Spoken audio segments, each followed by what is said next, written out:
He travels by day and by night. Did you listen to the radio on October 15th last year? Did you hear the news about a boy who disappeared? This is what it said.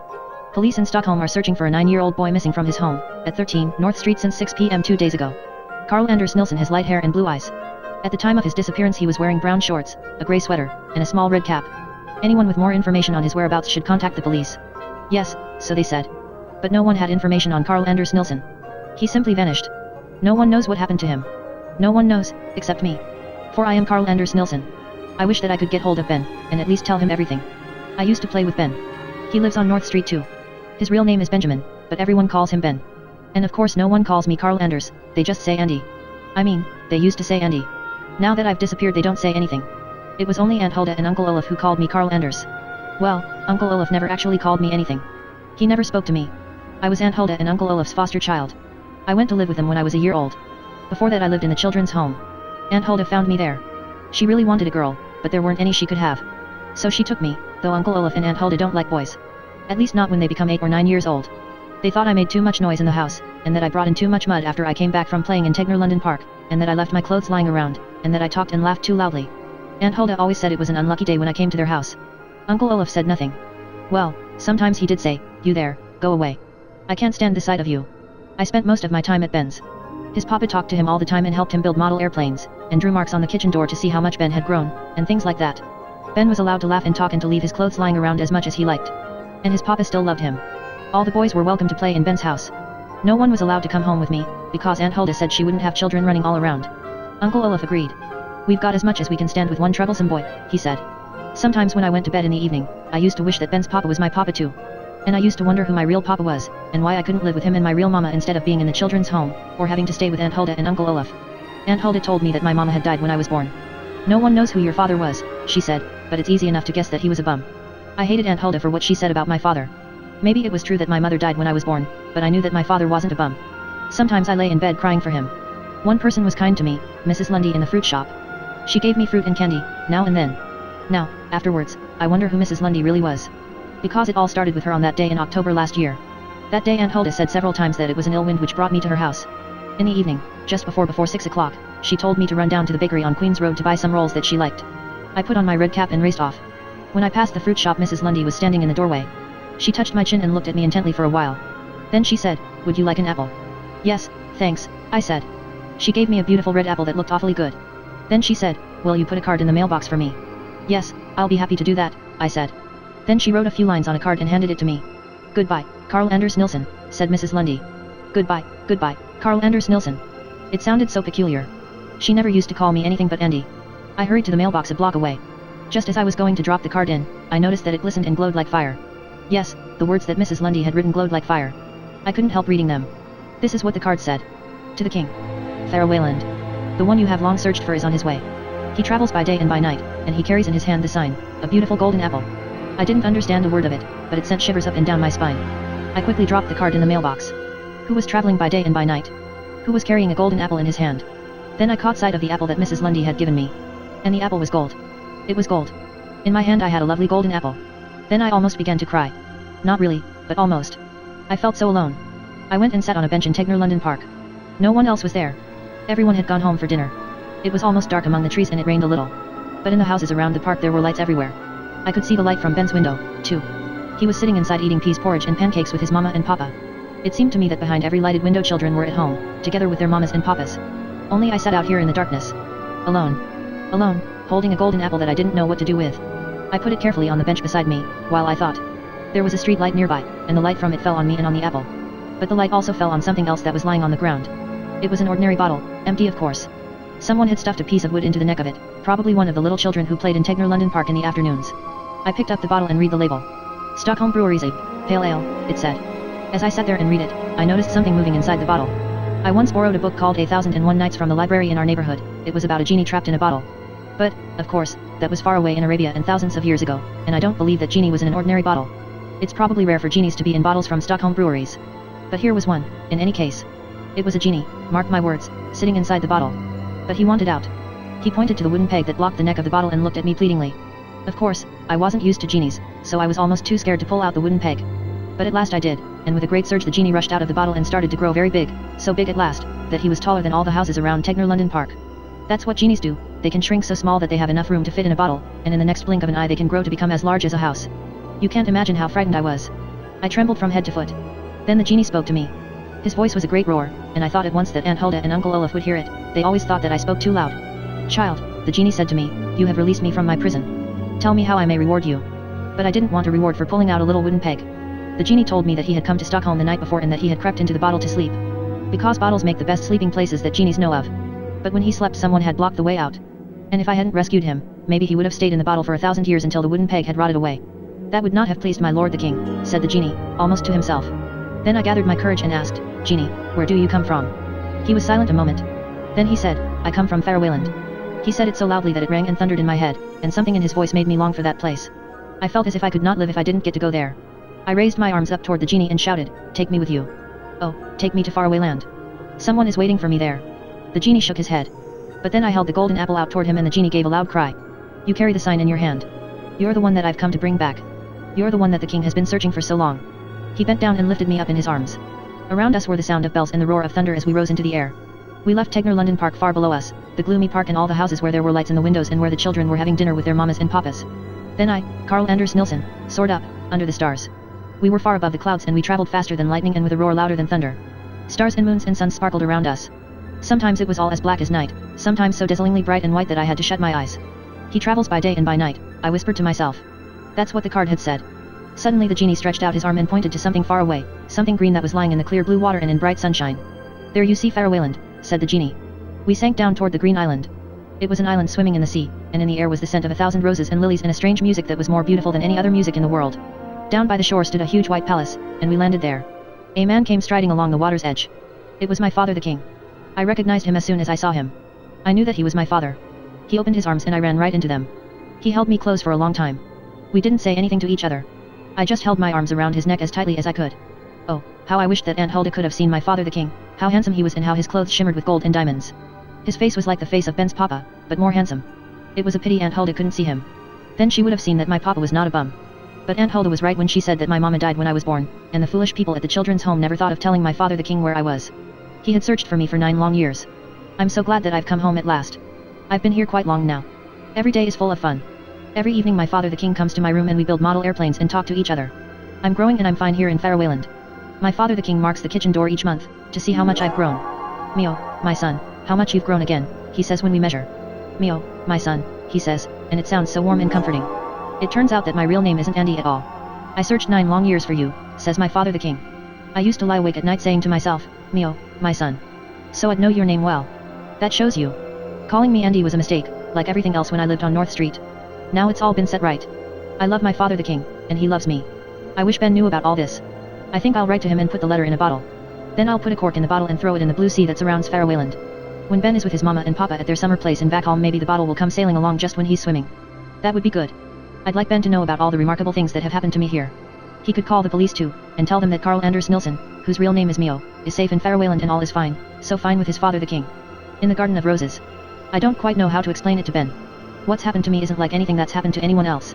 I don't know how to explain it so Ben would really understand. I've tried hard to think of a word that would describe it, but there isn't one. Maybe I could write, something tremendous has happened to me. But Ben still wouldn't know what it's like here in Farawayland. I'd need to send him at least a dozen bottles to tell him all about my father the king and his Garden of Roses, and about Pompo and my beautiful white Maramis, and about cruel Sir Cato and Outer Land. No, I could never tell him about everything that has happened to me. On the very first day, my father the king took me to see his Garden of Roses. It was in the evening, and the wind rustled through the trees. As we walked toward the garden I heard strange music that sounded like 1,000 glass bells ringing all at once. The music was faint but very clear, so that I shivered when I heard it. Listen to my silver poplars, said my father the king. He held my hand as we walked. Aunt Hulda and Uncle Olaf never held my hand, no one had ever held my hand before. That's the reason why I love to walk there holding my father the king's hand, although I was really too old for it. There was a high wall around the Garden of Roses. My father the king opened a little door, and we went in. A long time ago, I stayed with Ben at his family's summer place out in Vaxholm, and we sat on some rocks and fished as the sun was going down. The sky was red and the water was so still. It was the time of year when the wild roses were blooming and so many of them were growing close to the rocks.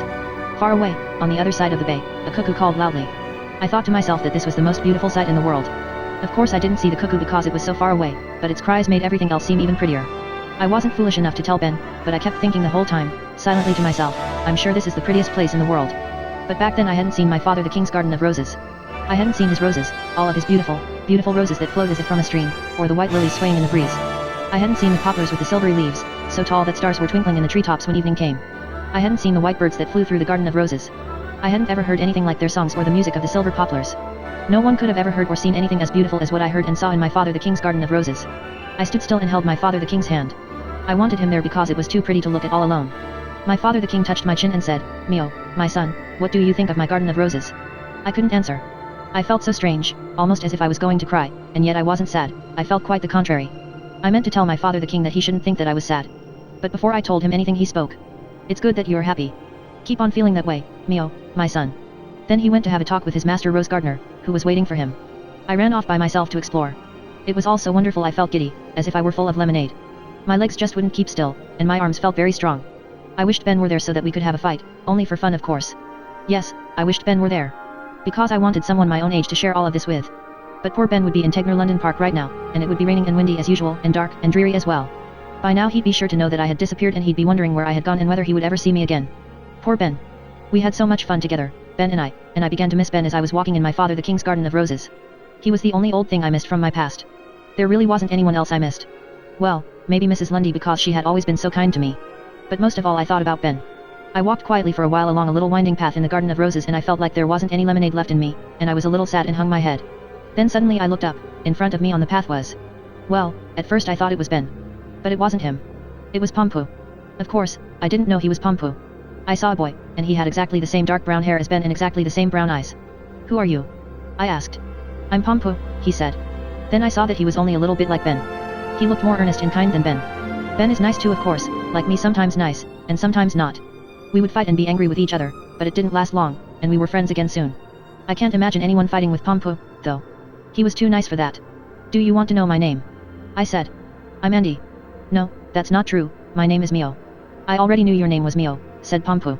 "Our lord the king sent heralds throughout the land to say that Mio has come home. Think of it. My father the king was so glad to have found me that he told everyone, near and far. It was probably a little childish of him, but I was pleased to hear it." "Do you have a father, Pompu?" I asked. I hoped and wished that he had one, because I'd been without a father for so long and I knew how bad that was. "Certainly I have a father," said Pompu. "Our lord the king's master rose gardener is my father. Would you like to come and see where I live?" I said I would. He ran ahead of me along the winding path to the farthest corner of the garden of roses. There stood a little white cottage with a thatched roof, exactly the kind of cottage you'd find in a fairy tale. There were so many roses growing on the walls and on the roof that I could hardly see anything of the cottage itself. The windows were open wide and white birds flew in and out as they pleased. Outside, under the gable, were a bench and a table. Bees, from the long row of beehives, buzzed among the roses. All around the cottage, roses grew in great thickets, and there were poplars and willow trees with silvery leaves. A voice called from the kitchen, "Pompu, have you forgotten dinner?" The shout was from Pompu's mother. She came to the door and stood there laughing. I saw that she was exactly like Mrs. Lundy, maybe a little prettier. She had exactly the same kind of dimples in her round cheeks, and she touched my chin just as Mrs. Lundy had when she said, "Goodbye, Carl Anders Nilsson, goodbye." But Pompu's mama said, good day, Mio. "Will you eat dinner with Pompu?" "Yes, thank you," I said, "if it's not too much trouble." She said it wouldn't be any trouble at all. Pompu and I sat down at the table outside under the gable, and his mama brought out a large dish of pancakes, strawberry preserves and milk. We ate so much, Pompu and I, that we were ready to burst. We looked at each other and laughed. I was so glad that Pompu was there. One of the white birds flew over and stole a bit of pancake from my plate. That made us laugh even more. Then I saw my father the king walking toward us with the master rose gardener, who was Pompu's father. Suddenly, I felt a little uneasy that my father the king wouldn't like me sitting there eating and laughing so much. Back then, I still didn't know how good my father the king was, and how much he loved me, whatever I did, and how much he wanted me to laugh. My father the king stopped when he saw me. "Mio, my son, you're sitting there and laughing," he said. "Yes, forgive me," I said, because I thought he disliked loud laughter as much as Uncle Olaf and Aunt Hulda did. "Laugh more," said my father the king. Then he turned to the master rose gardener and said something even more peculiar, "I enjoy the birds singing. I enjoy the music of the silver poplars. But most of all I love to hear my son laugh in the garden of roses." I understood then for the first time that I never needed to be afraid of my father the king, that whatever I did he would always look at me kindly, like he was doing now as he stood there with his hand on the master rose gardener's shoulder and with all the white birds flying around him. And when I understood him, I was happier than I'd ever been before in my life. I was so glad that I laughed quite hard. I threw my head back and burst into laughter, nearly scaring the birds away. Pompu thought I was still laughing at the bird that stole a piece of pancake from me, and he started laughing again, and so did my father the king, and Pompu's mama and papa too. I don't know what they were laughing at. All I know is that I laughed because it made my father the king happy. When Pompu and I had finished eating we raced around the garden of roses, turned somersaults on the lawn, and played hide and seek among the rose bushes. There were so many hiding places. If there had been 1/10 as many in Tegner London Park, Ben and I would have been thrilled. I mean, Ben would have been thrilled. I'll never need to look for hiding places in Tegner London Park again, thank goodness. It was turning dark. A soft blue mist spread over the garden of roses. The white birds grew silent and flew to their nests. The silver poplars became quiet too. The whole garden of roses was still. But in the top of the tallest poplar, a great black solitary bird sat singing. It sang more sweetly than all the white birds put together. It felt as if this bird only sang for me. But I didn't want to listen, because its song was so eerie. "It's getting late," said Pompu. "I must go home." "No, don't go," I said, because I didn't want to be left alone listening to that strange song. "Pompu, what is that there?" I asked, pointing up at the black bird. "I don't know," said Pompu. "I've been calling it Sorrowbird just because it's so black. But its real name might be something completely different." "I don't think I like it," I said. "I do," said Pompu. "Sorrowbird has such kind eyes." "Good night, Mio," he said and ran off. Then I saw my father the king. He took my hand in his and we walked home through the garden of roses. Sorrowbird continued singing, but now that I held my father the king's hand, the song didn't sound so eerie to me. Instead I wished Sorrowbird would sing on and on and on. The last thing I saw before we walked through the garden door was Sorrowbird lifting his broad black wings and flying straight up into the sky. And I saw that 3 small stars had begun to shine. Meramis. I wonder what Ben would say if he could see my white horse with the golden mane, my Meramis with golden hoofs and golden mane. Ben and I loved horses. Ben and Mrs. Lundy weren't my only friends when I lived on North Street. I had another friend too, I forgot to mention that. His name was Charlie, and he was an old brewer's horse. Twice a week the brewer's cart brought beer to the shops on North Street, usually early in the morning when I was walking to school, and I watched for it so that I could talk a little with Charlie. He was such a good old horse, and I saved sugar cubes and bread crusts for him. Ben did too, because Ben was also fond of Charlie. He said Charlie was his horse, and I said he was mine, and sometimes we argued about Charlie. But when Ben wasn't listening I whispered in Charlie's ear, "You're my horse." I think Charlie looked like he understood what I was saying and agreed with me. Ben had his mama and papa and everything, and he didn't need a horse as much as I did, because I was all alone. So I thought it was fair that Charlie was more my horse than Ben's. Of course, the truth is that Charlie wasn't our horse at all but the brewery's. We just pretended he was ours. But I pretended so hard that I almost believed it. Sometimes I talked to Charlie for such a long time that I was late for school, and when the teacher asked why I was late, I knew I couldn't answer. Because you can't tell a teacher that you've only been talking to an old brewer's horse. On some mornings the cart was running late and I was forced to go to school without seeing Charlie. I was angry with the brewery worker for being slow and I sat on my school bench, feeling the sugar cubes and bread crusts in my pocket, and thought of Charlie. I wanted to see Charlie and knew it would be several days before I got to see him again. Then the teacher would say, "Why are you acting like this, Andy? Why are you sighing? Do you feel bad?" I said nothing. What could I say? The teacher would never understand how much I loved Charlie. Now Ben has Charlie to himself, I believe, and that is fine. It's fine that Ben has Charlie to console him, now that I've disappeared. I have my Meramis now, with the golden mane. This is how I got him. One evening as we were building model airplanes and talking with each other like Ben and his papa do, I told my father the king about Charlie. "Mio, my son," said my father the king, "do you like horses?" "Oh, I suppose," I answered. It probably sounded like I wasn't interested in horses very much, but that was because I didn't want my father the king to believe I missed having one, here with him. Next morning, when I went into the garden of roses, a white horse galloped toward me and I'd never seen a horse gallop like this one. Its golden mane was streaming and its golden hoofs glistened in the sunlight. It came straight toward me, neighing more wildly than I've ever heard a horse neigh before.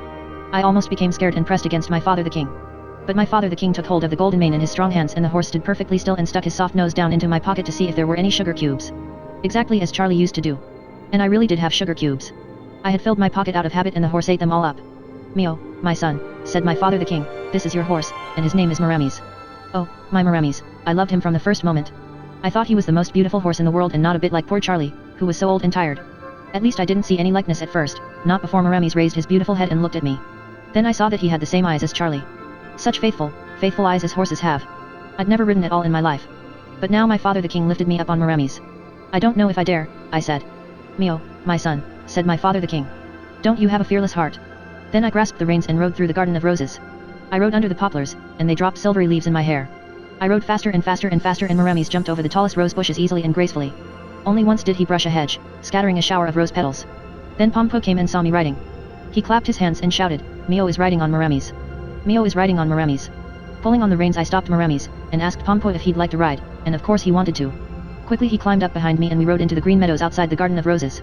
It was the most exciting thing that had ever happened to me. My father the king's county is vast. Fairwayland is the biggest country of all.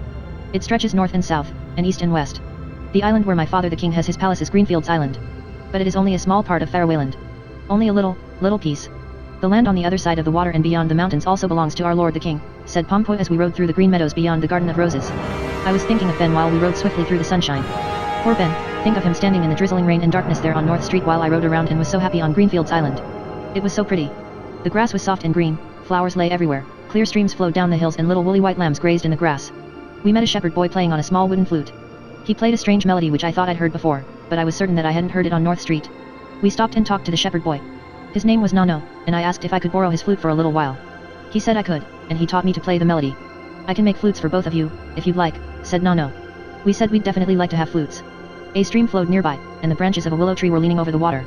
Nano ran and cut a branch from the willow tree. We all sat down and splashed our feet in the water while Nano carved wooden flutes for us. Pompo learned to play the strange melody.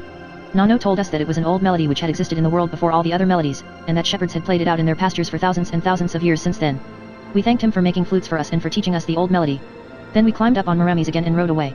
We heard Nano playing his flute farther and farther and farther away. We must be careful with our flutes, I said to Pompo, and if we ever become separated, we'll play this old melody.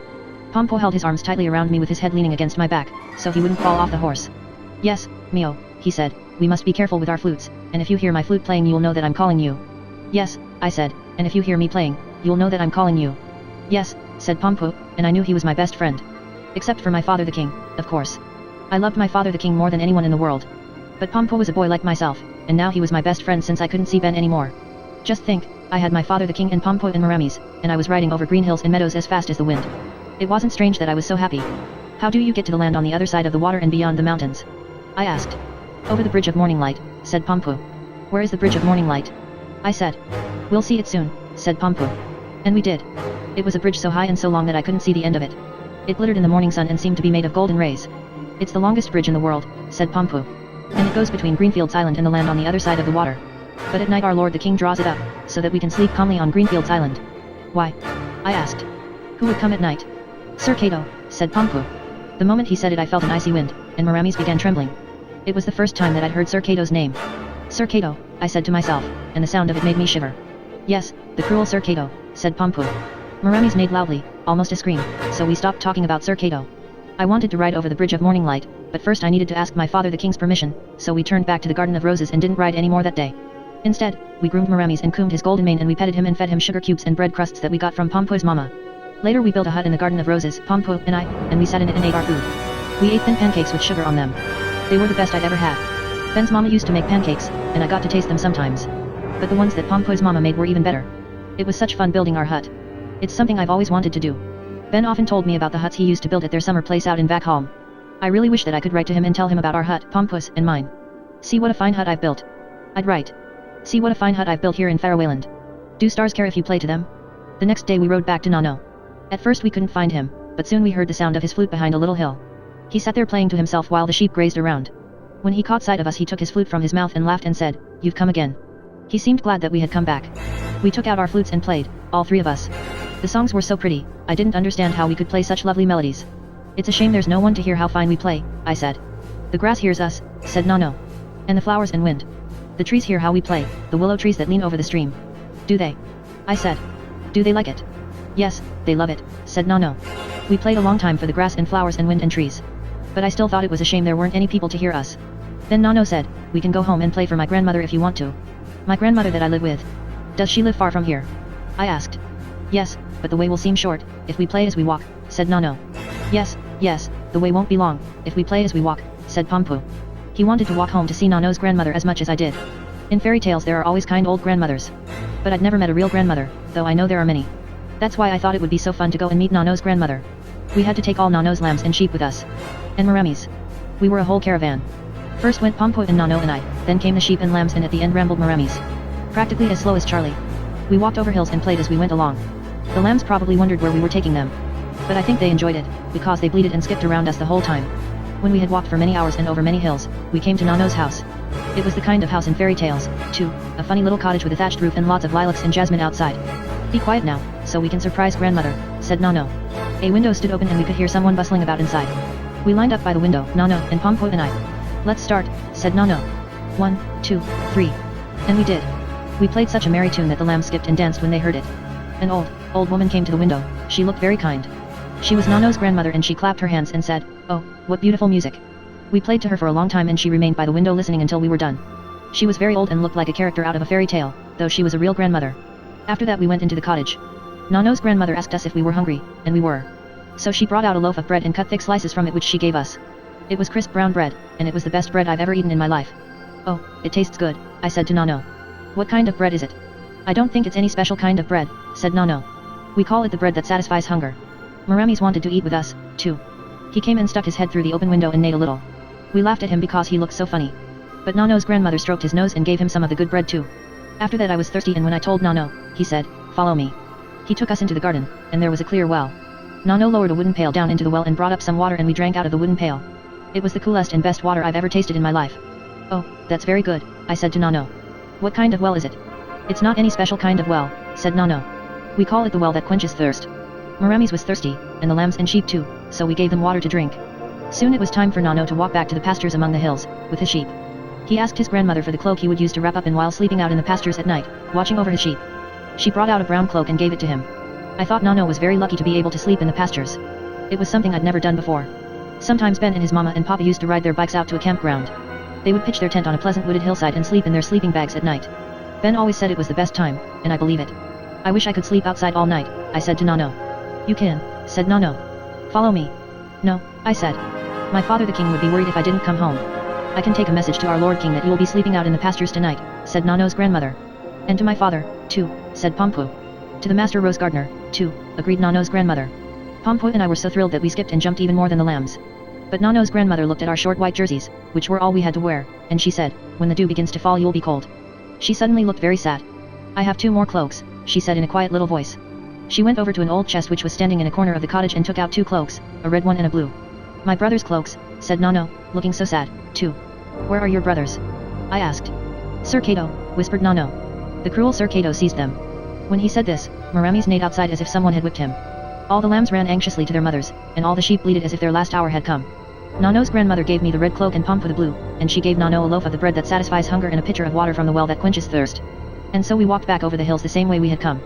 It made me sad to think of Nano's brothers, but I couldn't help feeling happy since I was allowed to sleep out in the pasture. When we came to the hill by the willow tree that leaned over the stream, we stopped and Nano said we should camp there for the night. And we did. We lit a fire, a big, warm, glorious fire.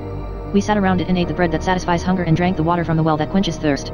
The dew fell and darkness came, but it didn't matter, because by the fire it was light and warm. We wrapped our cloaks around us and lay down close to the fire, and around about us slept all the sheep and lambs, and Maramis grazed nearby. We lay there, listening to the wind whistling through the grass, and saw the light from the fires far away. Many, many fires were lit tonight because so many shepherds lived on Greenfields Island. We heard them playing in the darkness, the old melody that Nano said shepherds had been playing for thousands and thousands of years. Yes, we lay watching the fires and listening to the old melody played by a shepherd we didn't know, but who played for us through the night. And it was as if the melody wanted something particular from me. The sky twinkled with stars, the biggest and brightest stars I've ever seen. I lay there and looked at them. I turned on my back, lying there so warm in my red cloak, and I watched them. Then I remembered how we had played for the grass and flowers and wind and trees, and Nano had said they liked it. But we hadn't played for the stars. Do stars care if you play to them? I wondered just that. I asked Nano and he said he believed they did. So we sat around the fire, took out our flutes, and played a little song for the stars. The well that whispers at night. I'd never seen the land on the other side of the water and beyond the mountains. But one day when I walked with my father the king through the Garden of Roses, I asked him if I could ride over the bridge of morning light. My father the king stopped in his tracks, and took my face in his hands. He looked at me so kindly, yet so solemnly.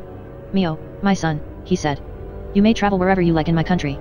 You may play on Greenfields Island or ride to the land on the other side of the water and beyond the mountains whenever you want to. You may travel east and west and north and south, as far as Maramis will carry you. But there is one thing that you must know. There is a country called Outer Land. Who lives there? I asked. Sir Cato, said my father the king, and his face darkened. The cruel Sir Cato. As he said that name, it seemed like something vile and treacherous had entered the Garden of Roses. The white birds flew to their nests. Sorrowbird screeched loudly and beat his broad black wings. And at that moment many roses withered and died. Mio, my son, said my father the king.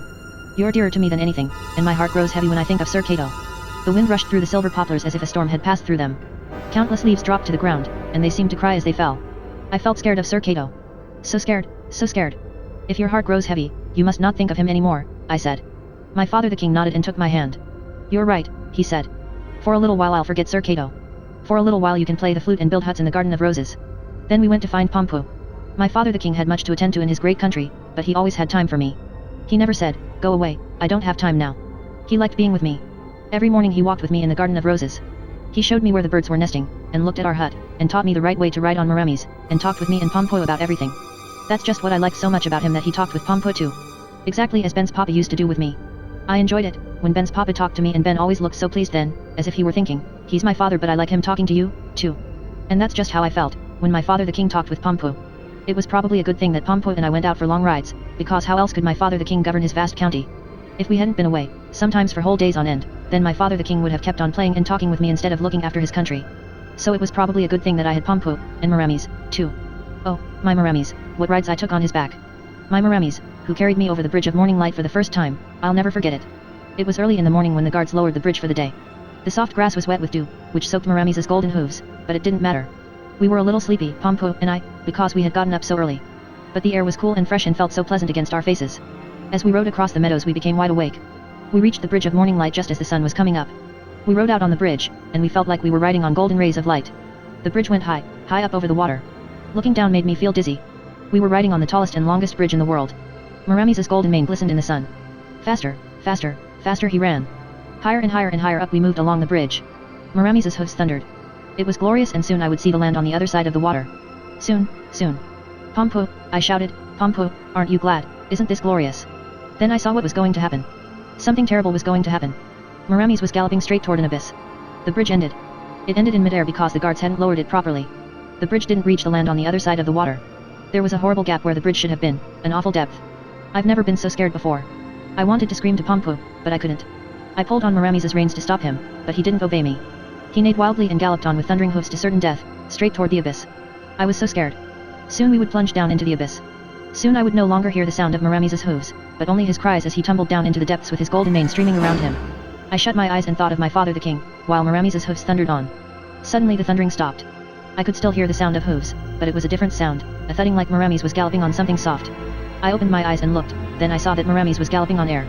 Oh, my Marami's with the golden mane, he moved through the air as easily as he did on land. He could gallop over the clouds and jump over the stars if he wanted to. I'm sure no one ever had such a horse as mine. You can't imagine how it felt sitting on his back, flying through the air, and looking down at the land on the other side of the water, far below in the sunshine. Pompo, I shouted, Pompo, Marami's can gallop over the clouds. Didn't you know that? He answered, as if there was nothing strange about what Marami's could do. No, how could I know? I said. Pompo laughed and said, there's a lot you don't know, Mio. We rode around up in the sky for a long time while Marami's jumped over the little white clouds.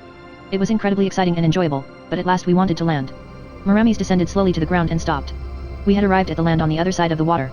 Here's a green meadow for Marami's with the golden mane, said Pompo. Let him graze here while we go and see Toddy. Who's Toddy? I asked. You'll see, said Pompo. Toddy and his sisters and brothers live near here. He took my hand and led me nearby to a white cottage with a thatched roof. It was exactly like a cottage from a fairy tale, too. It's hard to explain why a house looks like it comes straight out of a fairy tale. Maybe it's something in the air, or the old trees standing around it, or the fairy-like scent of flowers in the garden, or perhaps something entirely different. In the front garden of the cottage was an old round well. I think it was the well that made Toddy's house look like it came from a fairy tale, because there aren't many wells like that nowadays, at least I'd never seen one before. 5 children sat around the well. The oldest was a boy. His smile went from ear to ear, and he looked so friendly. I saw you coming, he said. That's a fine horse you have. His name is Marami's, I said, and this is Pompo and I'm Mio. I know, said the boy. My name is Toddy and these are my sisters and brothers. The whole time he looked so nice and friendly, and so did his sisters and brothers, as if they were pleased to see us. It was so different from North Street. There the boys snarled like wolves when you came near, unless they liked you. They were always mean to someone, and that person was left out of their games. Usually that was me. Only Ben would always play with me. There was a big boy named Johnny. I never did anything to him, but whenever he saw me he shouted, "Leave, before you get a beating. Go away." It wasn't any good for me to try playing ball or anything with them, because the others were always on Johnny's side and copied him because Johnny was so strong. Since I was used to Johnny, it was a surprise to meet children like Toddy and Pompo and Nano and Toddy's sisters and brothers, who were friendly all the time. Pompo and I sat down on the edge of the well beside Toddy. I looked down into it, and it was so deep that I couldn't see the bottom. How do you bring the water up? I asked. We don't bring up any water, said Toddy. It's not a water well. What kind of well is it, then? I said. It's called the well that whispers at night, said Toddy. Why is that? I asked. Wait until tonight, then you'll understand, said Toddy. We stayed with Toddy and his sisters and brothers all day long playing under the old trees. When we were hungry, Toddy's sister, my Aunt Nanelle, ran into the kitchen for bread. It was the bread that satisfies hunger and I loved it as much as before. I found a little spoon in the grass under the trees, a little silver spoon. I showed it to Toddy, and he looked very sad. That was my sister's spoon, he said. Mio has found our sister's spoon, he shouted to his sisters and brothers. Where's you sister?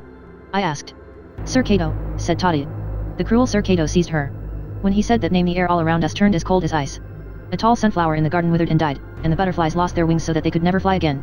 I felt scared of Sir Cato. So scared, so scared. I gave the little silver spoon to Toddy, but he said, keep our sister's spoon. You found it, and she'll never need it again. His little sisters and brothers cried when they heard that their sister wouldn't need the spoon anymore. But soon we started playing again and thought no more of their troubles. I put the spoon in my pocket and thought no more of it either. But the whole time we were playing, I kept wishing it would be evening, so I could find out more about the peculiar well. The day went by and it began to get dark. Then Toddy looked at his sisters and brothers. They looked at each other wonderingly, and Toddy said, now. They all rushed over and sat down on the edge of the well. Pompo and I sat down beside them. Be perfectly quiet, said Toddy. We sat perfectly quiet and waited. It became a little darker among the trees and Tada's house looked even more like a cottage from a fairy tale. It stood in a strange, mysterious darkness, yet not in total darkness because dusk was only approaching. Something strange and mysterious and very old settled over the cottage and over the trees and, most of all, over the well, as we were sitting around the edge. Be perfectly quiet, whispered Toddy, although we hadn't said a word in a long time. We sat quietly even longer, and it became a little darker among the trees, and I still couldn't hear anything. But then I heard something. Yes, I heard something. I heard a whisper down in the well. A whisper began deep, deep down in the well. It was such a strange voice, unlike any other voice. It whispered fairy tales. They weren't like any other fairy tales, and they were the most beautiful stories in the whole world. There was almost nothing that I loved more than listening to fairy tales, so I lay down flat on my stomach, leaning over the edge of the well to hear more and more of the voice that whispered.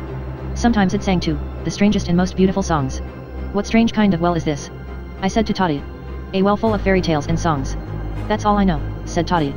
A well full of old stories and songs that have existed in the world for a long time, but that people forgot a long time ago. It is only the well that whispers at night that remembers them all. I don't know how long we sat there. It got darker among the trees, and the voice from the well became fainter and fainter. At last we heard it no more. Away in the green pastures I heard Marami's neighing. He probably wanted to remind me that I needed to hurry home to my father the king. Goodbye, Toddy. Goodbye, my Nananel. Goodbye, everyone, I said. Goodbye, Mio. Goodbye, Pompo, said Toddy. Come back soon. Yes, we'll come again soon, I promised. We called Maramis and climbed up on his back, and he set off for home at a full gallop. It wasn't so dark now. The moon had risen up in the sky and shone over all the green pastures and over all the silent trees, which looked silver now, exactly like the poplars at home in my father the king's garden of roses. We came to the bridge of morning light, but I hardly recognized it. It looked quite different, as if it were made of silver rays. It has another name at night, said Pompo as we rode up onto the bridge. What is it called at night? I asked. The Bridge of Moonlight, he answered. We rode over the Bridge of Moonlight that would soon be drawn up by the guards, and far away we saw the shepherd's fires on Greenfields Island which looked like small lamps. The whole world was completely silent, and the only sound was the thunder of hoofs against the bridge. Maramis almost looked like a phantom horse in the moonlight, and his mane was no longer a golden mane but a silver mane. I thought about the well that whispers at night and of all the stories I had heard. There was a special one I liked. It started like this: once upon a time there was a king's son riding in the moonlight. Just imagine, that could have been me. After all, I was a king's son. We came closer and closer to Greenfields Island, and Maramis's hoofs thundered on. The whole time I thought of the fairy tale and how beautiful it was. Once upon a time there was a king's son riding in the moonlight. He rode through the forest of moonbeams. When I lived with Uncle Olaf and Aunt Hulda, I used to borrow books of fairy tales from the library. Aunt Hulda didn't like it much. You've got your nose in a book again, she'd say. That's why you're small and pitiful and frail, because you won't go out with the other children. Of course I went out, I was almost always out. Aunt Hulda and Uncle Olaf preferred that I would never come in. Surely they're glad now, I think. Now that I'll never come in anymore. It was only in the evening that I tried to read a little, and that couldn't be the reason I was so frail. Aunt Hulda should see how big and strong and healthy I am now. I could beat Johnny with one hand tied behind my back if I were back home now on North Street. But I wouldn't do that, because I don't want to. I wonder what Aunt Hulda would say if she heard about the well that whispers at night. If she found out that you don't have to sit with your nose in a book to read fairy tales, but that you can stay out in the fresh air and still hear as many stories as you want. Maybe Aunt Hulda would think it was fine, even though she was never satisfied with anything. Yes, if she only knew that in Farawayland there's a well that whispers fairy tales. Once upon a time there was a king's son riding in the moonlight. He rode through the forest of moonbeams. That's what the well had said. I couldn't stop thinking about it. It seemed as if the well had meant something special by that story. That I was the king's son who had once ridden through the forest of moonbeams, and that I must do it again. The well had spoken and sung to me for the whole evening just to remind me of what I must do. I asked my father the king if he knew where the forest of moonbeams was. The forest of moonbeams is in the land beyond the mountains, he said, and his voice sounded melancholy. Why do you want to know, Mio, my son? Tonight I want to ride there when the moon is shining, I said. My father the king looked at me intently. Oh, so soon, he sighed, and his voice sounded even more melancholy. Maybe you don't want me to, I said. Maybe you'll be worried that I'm out riding in the forest of the moonbeams at night. My father the king shook his head. No, why should I be, he said. A forest sleeping peacefully in the moonlight isn't dangerous. He sat silently after that, with his head in his hands, and I could see he was unhappy. I went to him and put my arms around his shoulders to comfort him and said, Do you want me to stay home with you? He looked at me for a long time with sad eyes. No, Mio, my son, you shouldn't stay. The moon has risen, and the forest of moonbeams awaits you. Are you sure you won't be worried? I asked. Yes, I'm sure, he said, touching me gently on the head. Then I ran to ask Pompo if he wanted to come with me to the forest of moonbeams. But after I'd taken a few steps, my father the king shouted to me, Mio, my son. I turned around and there he stood with his arms stretched out toward me, and I rushed back to him and threw myself into his arms. He held me tightly, tightly for a long time. I'll come right back, I said. Will you, said my father the king, and his voice wasn't much more than a whisper. I found Pompo outside the Master Rose Gardener's cottage and told him I was going to ride through the forest of moonbeams. Oh, at last, said Pompo. I didn't understand why my father the king said, oh, so soon, and Pompo, oh, at last, when I told them I wanted to ride through the forest of moonbeams, but I didn't worry about it. Are you coming? I asked. Pompo took a deep breath. Yes, he said. Yes, yes. We called Maramis, who was grazing in the garden of roses, and I told him that he must take us to the forest of moonbeams. Maramis started prancing as if it was the best thing he'd heard in a long time, and as soon as Pompo and I sat on his back he shot off like a streak of lightning. As we rode out of the Garden of Roses I heard my father the king shout, "Mio, my son," he cried, and it was the saddest voice I'd ever heard. But I couldn't turn back. I couldn't. The land beyond the mountains was so far away. Without a horse like Maramis we couldn't have gone there. We could never have climbed over the high mountains that nearly reached the sky. But for Maramis there was nothing to it. He soared over the mountaintops like a bird. I let him land on the highest summit, where the snow never melts. We sat there on Maramis's back and looked out over the land that awaited us at the foot of the mountains. The forest of moonbeams lay in front of us in the moonlight and it looked so beautiful and not dangerous at all. It's probably true that a forest sleeping in the moonlight wasn't dangerous. My father the king was right. Everything was good here, not only the people. The forest and fields and streams and green pastures were good too, and not dangerous. The night was good and kind like the day, the moonlight was like a gentle sun, and the darkness was a peaceful darkness. They were nothing to be scared of. There was only one thing to be scared of. Only one. As we sat on Maramis's back, far beyond the forest of moonbeams I saw a country where it was completely dark, and the darkness wasn't peaceful. I couldn't look at it without shuddering. "What's that terrible land over there?" I said to Pompo. "Outer land starts there," said Pompo. "It's the border country of Outer land." "Sir Cato's land?" I asked. When he heard this Maramis trembled with fright, and a large boulder broke loose from the mountain and rumbled down into the valley below. Yes, there was only one danger, Sir Cato. He was the one I was scared of. So scared, so scared. But I tried not to think about him anymore. "The forest of moonbeams," I said to Pompo. "The forest of moonbeams is where I want to go now." Maramis neighed and it echoed wildly between the mountaintops. He dropped slowly down through the air toward the moonlit forest at the foot of the mountain. From the forest came an answer to Maramis's call, like 100 horses neighing in the darkness. We went lower and lower until Maramis's hooves touched the treetops. So softly we sank down between the leafy, green branches. And so we arrived in the forest of moonbeams. I haven't been in many forests in my day, but there can't be another one like this. The forest of moonbeams had a secret. I felt there was a great and important secret there, but the moon had thrown a mist over the forest, so that I wouldn't know where it was. Not yet. The mist swirled through the trees, whispering the secret, but I couldn't understand it. The trees stood so still and shimmered in the moonlight and they knew the secret, but I didn't. Suddenly in the distance we heard thundering hooves. It sounded as if 100 horses galloped through the night, and when Maramis neighed, it sounded like 100 horses neighing in reply. The thundering hooves came closer and closer, the neighing grew louder and louder, and then they were all around us 100 white horses with flowing manes. Maramis galloped right into the herd and they ran off together through an open field in the forest. Pompo and I jumped off and stood under a tree and we saw all the white horses, with Maramis in the lead, rushing wildly here and there in the moonlight. "They're so excited," said Pompo. "Why are they excited?" I asked. "Because Maramis has come home," said Pompo.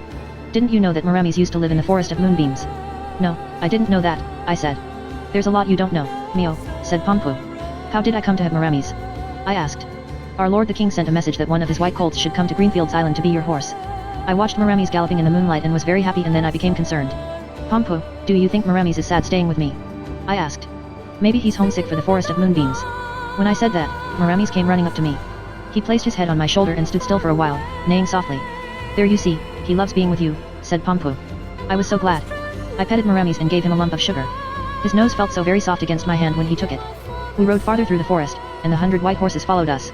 I felt the secret in the air. The whole forest knew it, every tree, all the green lindens and aspens that rustled so gently over our heads as we rode. The white horses knew it, and so did the birds that were woken by the trampling hooves. Everything knew it except me. Pompo was probably right when he said, "There's a lot you don't know, Mio." I set off at a gallop through the trees, and the white horses galloped with us. We rode very fast. My red cloak caught in the branch of a tree. Maybe the tree didn't want to let me go, maybe it wanted to tell me the secret. But I was in such a hurry. I galloped on and a large gash was torn in my cloak. In the middle of the forest we came to a cottage, just like in a fairy tale, a little white cottage with a thatched roof. Pretty apple trees grew around it, the white apple blossoms glistening in the moonlight. A window stood open and I heard a pounding noise inside. It sounded like someone weaving. "Should we see who is weaving?" I said to Pompo. "Yes, let's do that," he said. We jumped off Maramis and followed the path between the apple trees to the cottage. We knocked on the door and the pounding stopped. "Come in, boys," said a voice. "I've been expecting you for a long time." We went into the cottage and there sat a weaver working at her loom. She looked so kind and she nodded at us. "Why do you stay up at night and do your weaving?" I asked. "I weave the cloth of dreams," she said. "It must be done at night." The moonlight shone through the window and fell on her cloth and it shimmered beautifully. "I've never seen such beautiful fabric. Fairy cloth and dream cloth must be woven at night," she said. "What do you weave with to make it so pretty?" I asked. She didn't answer, but started weaving again. She pounded the loom and hummed quietly to herself. "Moonlight, moonlight, and heart's red blood. So silver, silver, and purple. And apple blossoms, to weave the cloth. So smooth and soft. Softer than the evening wind. Through the grass. As sorrow bird sings over the forest." She sang with a quiet, toneless voice, which didn't sound so pretty. When she stopped, I heard another song outside in the forest, one that I'd heard before. What the weaver had said was right, sorrow bird sang over the forest. He sat in the top of a tree, singing so sadly that it hurt when you listened to it. "Why is sorrow bird singing?" I asked the weaver. She began to cry, and her tears fell on the cloth becoming bright little pearls, so that the fabric was even prettier than before. Why is Sorrowbird singing? I asked again. He is singing about my little daughter, said the weaver, crying more bitterly. He is singing about my little daughter who was stolen. Who has stolen your little daughter? I asked. But I already knew without being told. Don't say his name, I begged. I won't, replied the weaver, because the moonlight will die down and the white colts will cry tears of blood. Why will they cry blood? I asked. For the little foal that was stolen, too, said the weaver. Hear how Sorrowbird sings over the forest. I stood there in the middle of the floor in the cottage and listened through the open window, as Sorrowbird sang outside. He had sung to me for many nights in the Garden of Roses, but I hadn't understood what he was singing about. Now I knew. He sang about all the stolen ones, of the weaver's little daughter, of Nano's brothers and Tata's sister and many, many others whom the cruel Sir Cato had captured and taken to his castle. This was why people mourned in the little cottages on Greenfields Island and in the land on the other side of the water and beyond the mountains. They mourned for their children, for all the children who were gone. Even the white horses in the forest of moonbeams had one they mourned, and they cried tears of blood if they heard the thief's name. Sir Cato. I was so scared of him. So scared, so scared. But as I stood there in the cottage, listening to Sorrowbird, something strange occurred to me. Suddenly I knew why I had ridden through the forest of moonbeams tonight. Beyond the forest the border country to outer land began. It was there that I actually must go. I must go there to fight Sir Cato, though I was so scared, so scared. Yes, I wanted to cry when I realized what I must do. The weaver had gone back to her weaving. She hummed the dull tune to herself about moonlight, moonlight, heart's red blood, and she didn't pay any more attention to Pompo and me. Pompo, I said, and my voice sounded rather strange. Pompo, I'm going to outer land now. I know that, said Pompo. I was so astonished. How could you know? I just realized it right now. There's a lot you don't know, Mio, said Pompo. But you know everything, I said. Yes, I do, said Pompo. For a long time I've known that you would go to outer land. Everyone knows. Everyone knows. Yes, said Pompo. Sorrowbird knows it.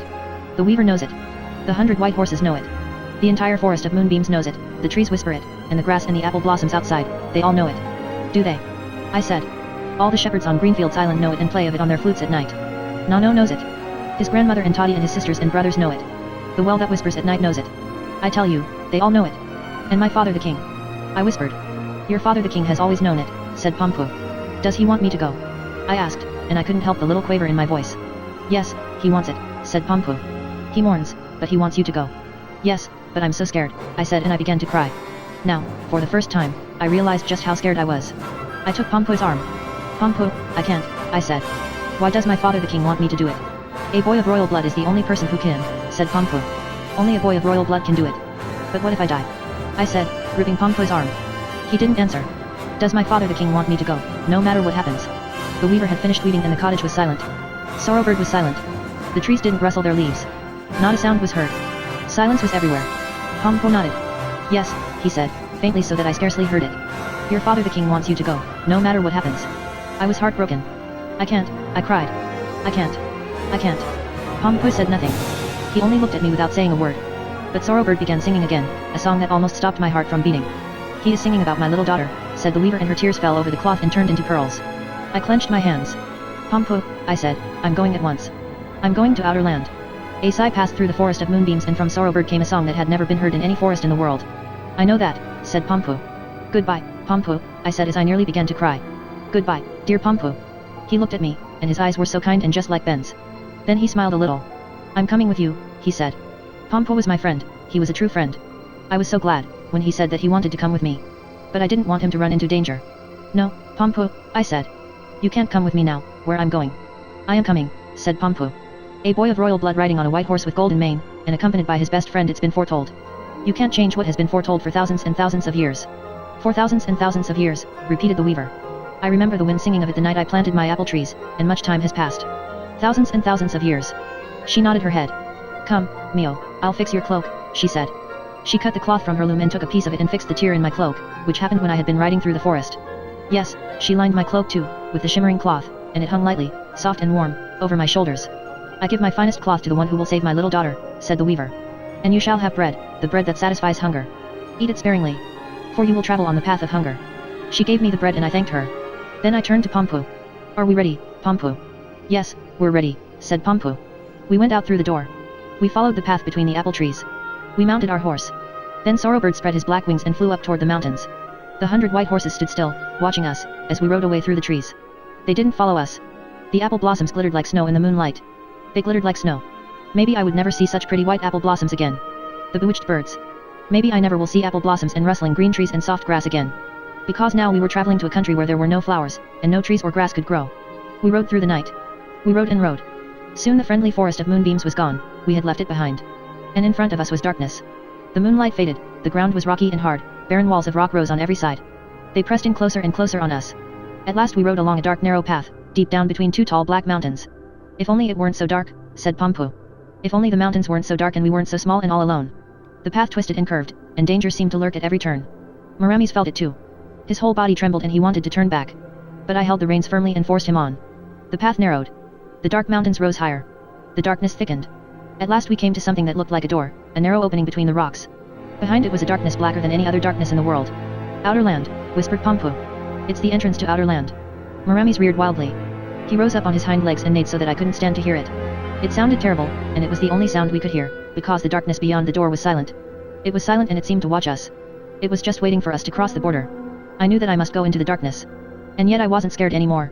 Now that I knew it had been foretold for thousands and thousands of years that I was to pass through this dark doorway, I felt braver. I knew that no matter what happened, I was going. Maybe I would never return, but I made up my mind not to be scared. I drove Maramis into the darkness. When he saw that I wouldn't let him turn back, he set off at a full gallop through the narrow doorway and along the dark road beyond it. We rushed through the darkness, around us all was black, and we didn't know the way. But Pampu was with me. He sat behind me and held on tightly and I loved him more than ever. I was not alone. I had a friend with me, my best friend, exactly as it was foretold. I don't know how long we galloped through the darkness. Maybe it was only a short time, maybe it was many, many hours. Or maybe it was thousands and thousands of years, that's how it seemed. It was like riding in a dream, one of those horrible dreams that you wake up from with a scream and leaves you scared for a long time afterward. But this wasn't a dream I could wake up from. We rode and rode. We didn't know where we were going. We didn't know how far. We just rode on through the night. At last Maramis stopped with a jerk. We had come to a lake. The lake was more terrifying than anything in a dream. In my dreams, sometimes I used to see vast dark waters opening up before me. But I've never dreamed, no one has ever dreamed, of water as dark as this, which was right in front of my eyes. It was the darkest, most desolate water in the world. Around the lake there was nothing except tall, black, barren rocks. Birds circled over the murky water, many birds. You couldn't see them, but you could hear them. I've never heard anything as sorrowful as their cries. Oh, I felt so sorry for them. They sounded as if they were calling for help. They sounded as if they were weeping and out of hope. On the other side of the lake, on the tallest rock, stood a big black fortress. Only one window was lighted. It was like an evil eye, that window, an awful and terrible red evil eye, staring out into the night wanting to hurt us. Sir Cato's castle. He was over there, on the other side of the dark water lived my enemy, whom I had come to fight. The evil eye staring over the lake scared me, although I had made up my mind not to be scared. It scared me. How could anyone as small as I conquer one as evil and dangerous as Sir Cato? You need a sword, said Pampu. Just as he spoke we heard someone moaning nearby. Oh. Oh. Oh, the voice moaned. I'm dying of hunger, oh. Oh. Oh. I knew it would be dangerous to approach. It could be someone trying to lure us into a trap. But whoever it was, I had to look for him and find out if he really needed help. We must see who it is, I said to Pampu. We must help him. I'm coming with you, said Pampu. And you, Maramis, stay here, I said stroking his nose. He neighed anxiously. Don't worry, I said. We'll be right back. Whoever moaned couldn't be far away, but it would still be hard to find him in the dark. Oh. Oh. Oh, we heard again. I'm dying of hunger, oh. Oh. Oh. We stumbled along the way toward the moaning voice, we tripped over stones and fell down in the dark, but at last we found an old cottage. It was a shack really. If it hadn't been leaning against a rock wall, it would have fallen down. We saw a dim light in one window and we crept up and peeked inside. An old man sat inside, a gaunt, pitiful little old man with tousled gray hair. He had a fire in the fireplace, and he sat in front of the fire, rocking back and forth saying, oh. Oh. Oh, I'm dying of hunger, oh. Oh. Oh. Then we went in. The little old man became quiet and stared at us. We stood there in the doorway and he stared at us as if he'd never seen anyone like us before.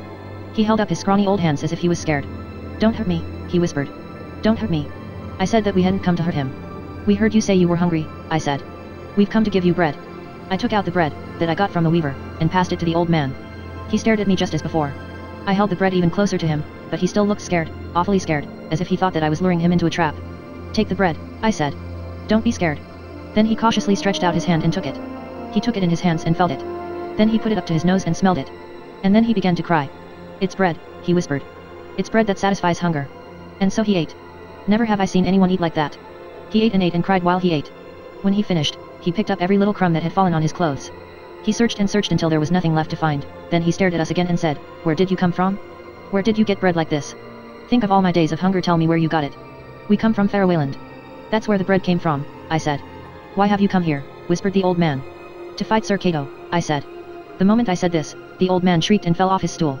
Just like a little grey ball of wool, he rolled down onto the floor and came crawling over to us. He stayed by our feet, peering up with his small wary eyes. Go back to where you came from, he whispered. Go back before it's too late. I won't go back, I said. I've come to fight Sir Cato. I said it loudly and clearly.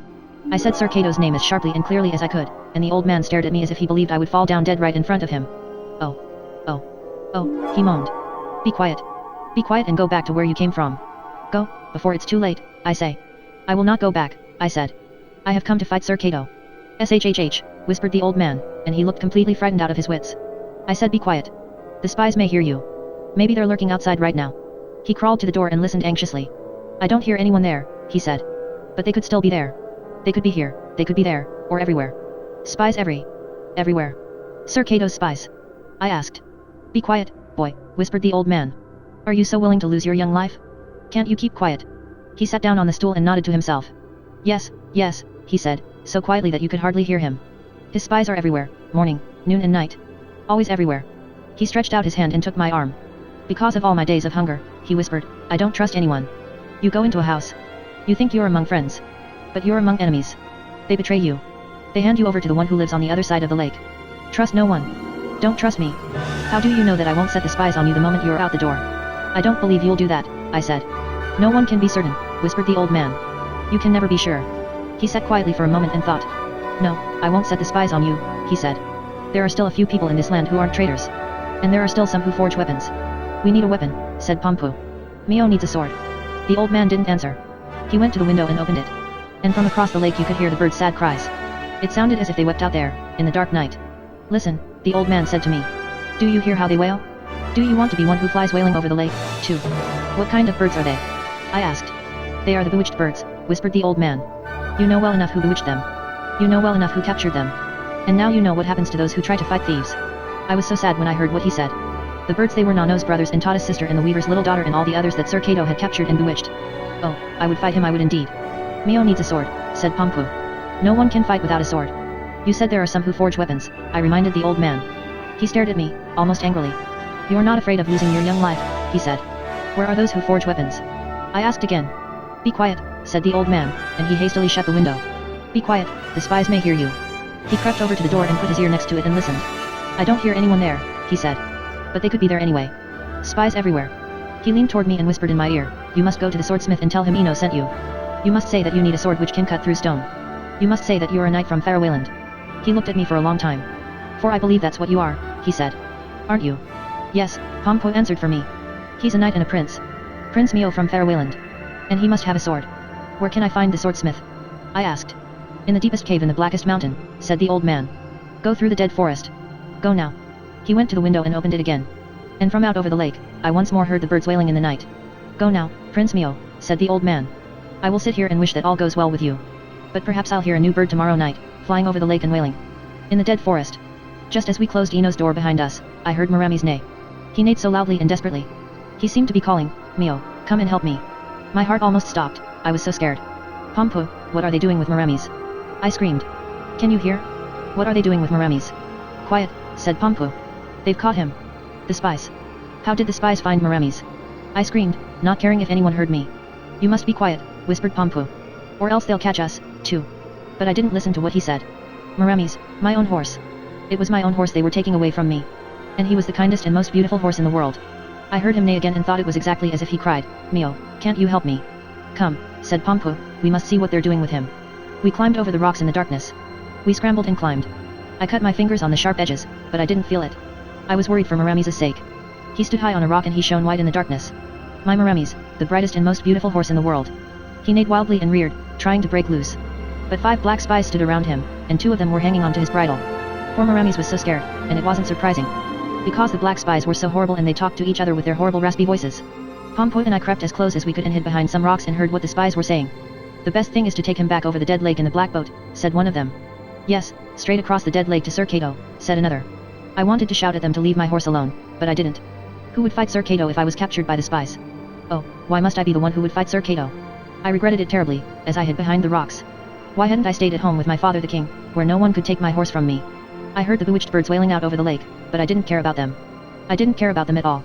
They could continue being bewitched, if only I got back my Marami's with the golden mane. Someone must have crossed the border, said one of the spies. Someone must have been riding on the white colt. The enemy is among us. Good, the enemy is among us, said another. It'll be so much easier to capture him. So much easier for Sir Kato to crush him and destroy him. I trembled when I heard them. I was the enemy who had crossed the border. I was the one Sir Kato would crush and destroy. I regretted even more that I had come here. And I missed my father the king so much and wondered if he missed me too, and was worried about me. I wish that he'd been there and could help me. I wish that I could have talked to him for a little while. Then I would have said to him, I know you want me to fight Sir Kato, but won't you please let me off? Help me get Maramis back and let us leave. You know I've never had my own horse before and I love him. You also know I've never had a father either. And if Sir Kato captures me, I will never be with you again. Help me leave. I don't want to be here anymore. I want to be with you. I want to go home again to Greenfields Island with Maramis. As I was hiding behind the rocks, I thought I heard my father the king's voice. Of course I only imagined it, but I thought that I heard his voice. Mio, my son, he said. Nothing more. But I understood that he wanted me to be brave and not lie there crying and screaming like a child, even though they took my Maramis away from me. I was a knight. I was no longer the Mio that built huts in the Garden of Roses and wandered over the hills on Greenfields Island playing the flute. I was a knight, a good knight, not one like Sir Kato. And a knight must be brave and not cry. So I didn't cry, although I saw the spies lead Maramis down to the lake and force him on a large black boat. I didn't cry, but Maramis neighed as if they had whipped him. I didn't cry when the spies took the oars and I heard the oars beating across the dark water. It sounded fainter and fainter, and I heard Maramis' last desperate neigh far out on the lake. Finally the boat disappeared from sight but I didn't cry. Because I was a knight. Didn't I cry? Yes, that's just what I did. I lay there behind the rocks with my forehead against the hard ground and cried more than I had done in all my life. A good knight must speak the truth. And it was true that I cried. For Maramis' sake. I cried, and when I thought of his faithful eyes, I cried even more. The weaver had said that the 100 white horses wept tears of blood for the foal that was stolen. Maybe it was blood that I cried for Maramis too, who knows. It was so dark that I couldn't see. My Maramis with the golden mane. He was gone, and I might never see him again. Pompo bent down and put his hand on my shoulder. Don't cry anymore, Mio, he said. We must go see the swordsmith. You need a sword. There were many more tears left in me, but I held them back. I took a deep breath. And we went to find the swordsmith. Go through the dead forest, Ino had said. But where was the dead forest? We must find the swordsmith before night is over, I said to Pompo. The darkness hides us from the spies. We must hurry through the dead forest tonight. We climbed back over the rocks to Ino's cottage. It stood dark and silent, and no one moaned inside any longer. We went on through the night and at last we came to the dead forest. It was a forest where no wind whistled and no leaves rustled, because there were no little green leaves. There were only dead, black tree trunks with dead, gnarled, black branches. Now we've reached the dead forest, said Pompo as we walked between the trees. Yes, we've entered it, I said, but I don't believe we'll ever leave it. It was a forest to easily become lost in. It was the type of forest in dreams, where you walk and never find the way out. We held each other's hands, Pompo and I, as we walked through the dead forest, and we felt very small and lost. The dead trees stood so close, we could hardly move. If only the trees hadn't grown so close together, said Pompo. If only the darkness weren't so black and we weren't so small and alone. We walked and walked. Sometimes we heard voices far away. It was the spies that we heard. What Ino had said was probably true, that Sir Kato's spies were everywhere. The entire dead forest was certainly full of them. And when we heard them far away among the trees, we stood so still, Pompo and I, and hardly dared to breathe. We walked and walked. The night is certainly long here in the dead forest, said Pompo. But the way to the swordsmith's cave will certainly take even longer. Pompo, do you believe we'll find him? I began. But then I fell silent. I couldn't say a word more, because toward us, from between the trees, came a line of black spies. They came straight toward us, and I knew it was the end. Pompo saw them too, and he squeezed my hand so hard. They hadn't seen us yet, but soon they would be upon us, and that would be the end. I would never get to fight Sir Kato. And tomorrow night Ino would hear 2 new birds wailing as they flew over the lake. Closer and closer came the spies, and we stood there and waited and they still hadn't found us. But then something strange happened. An old black tree trunk right next to us opened up, and I saw that it was hollow. Before I knew how it happened, we crept inside the hollow trunk, Pompo and I, and sat there trembling like 2 baby birds hunted by the hawk. Now the spies were close to us and we heard what they said. I heard someone talking in the dead forest, said one of them. Who is speaking in the dead forest? The enemy is among us, said another. It must be the enemy that speaks in the dead forest. If the enemy is in the dead forest, we'll find him soon, said another. Search. Search everywhere. We heard them searching and looking among the trees. We heard their furtive steps outside, and we crouched there, feeling so small and scared. They looked and looked, but they didn't find us. Their voices sounded farther and farther away. At last it was silent. The hollow tree had saved us. Why had the tree saved us? I didn't understand it. Was it because the entire dead forest hated Sir Kato and would gladly help the one who had come to fight him? Maybe this dead tree had once been a healthy young tree covered with small green leaves that rustled as the wind swept through its branches. Sir Kato's evilness must have made them wither and die. I don't think a tree can ever forgive someone who has killed its small green leaves. That's probably why this tree wanted to help the one who had come to fight Sir Kato. Thank you, kind tree, I said, as we crept out of the hollow trunk. But the tree stood silent and dead and didn't answer. We walked and walked through the dead forest. Dawn is here, said Pompo, and we haven't found the swordsmith's cave. Yes, night was over. But the dawn wasn't light and bright as it was at home. The dawn here was an ugly grey which was almost like the night. I remembered the sunrise at home on Greenfields Island when we rode on Maramis and the grass was wet with dew, so that every little blade glittered. I walked and thought of Maramis and almost forgot where I was. So I wasn't at all surprised or frightened when I heard the sound of approaching hooves. Here comes Maramis, I thought. But Pompo grabbed my arm and whispered, listen. The spies are riding through the dead forest. Then I knew the end had come. No one could save us now. Soon we would see the black spies coming from between the trees, and they would see us. They would come riding like the wind, and just bend down and seize us and throw us up on their horses and sweep on to Sir Cato's castle. I would never get to fight him. And tomorrow night Ino would hear 2 new birds wailing as they flew over the lake. This was the end. I knew it. Closer and closer came the hoofbeats. But then something strange happened. A hole in the ground opened before us, and I saw a burrow there. Before I knew how it happened, Pompo and I crawled down in a crowded heap into the burrow, trembling like 2 baby rabbits hunted by the fox. We were just in time. We heard hoofbeats coming closer. We heard the spies riding above us, right over our burrow. We heard the trampling of hooves, we heard the horses' heavy feet thunder across the earth above our heads. A little bit of the dirt loosened and trickled down on us. And we crouched there feeling so small and scared. But it became quiet.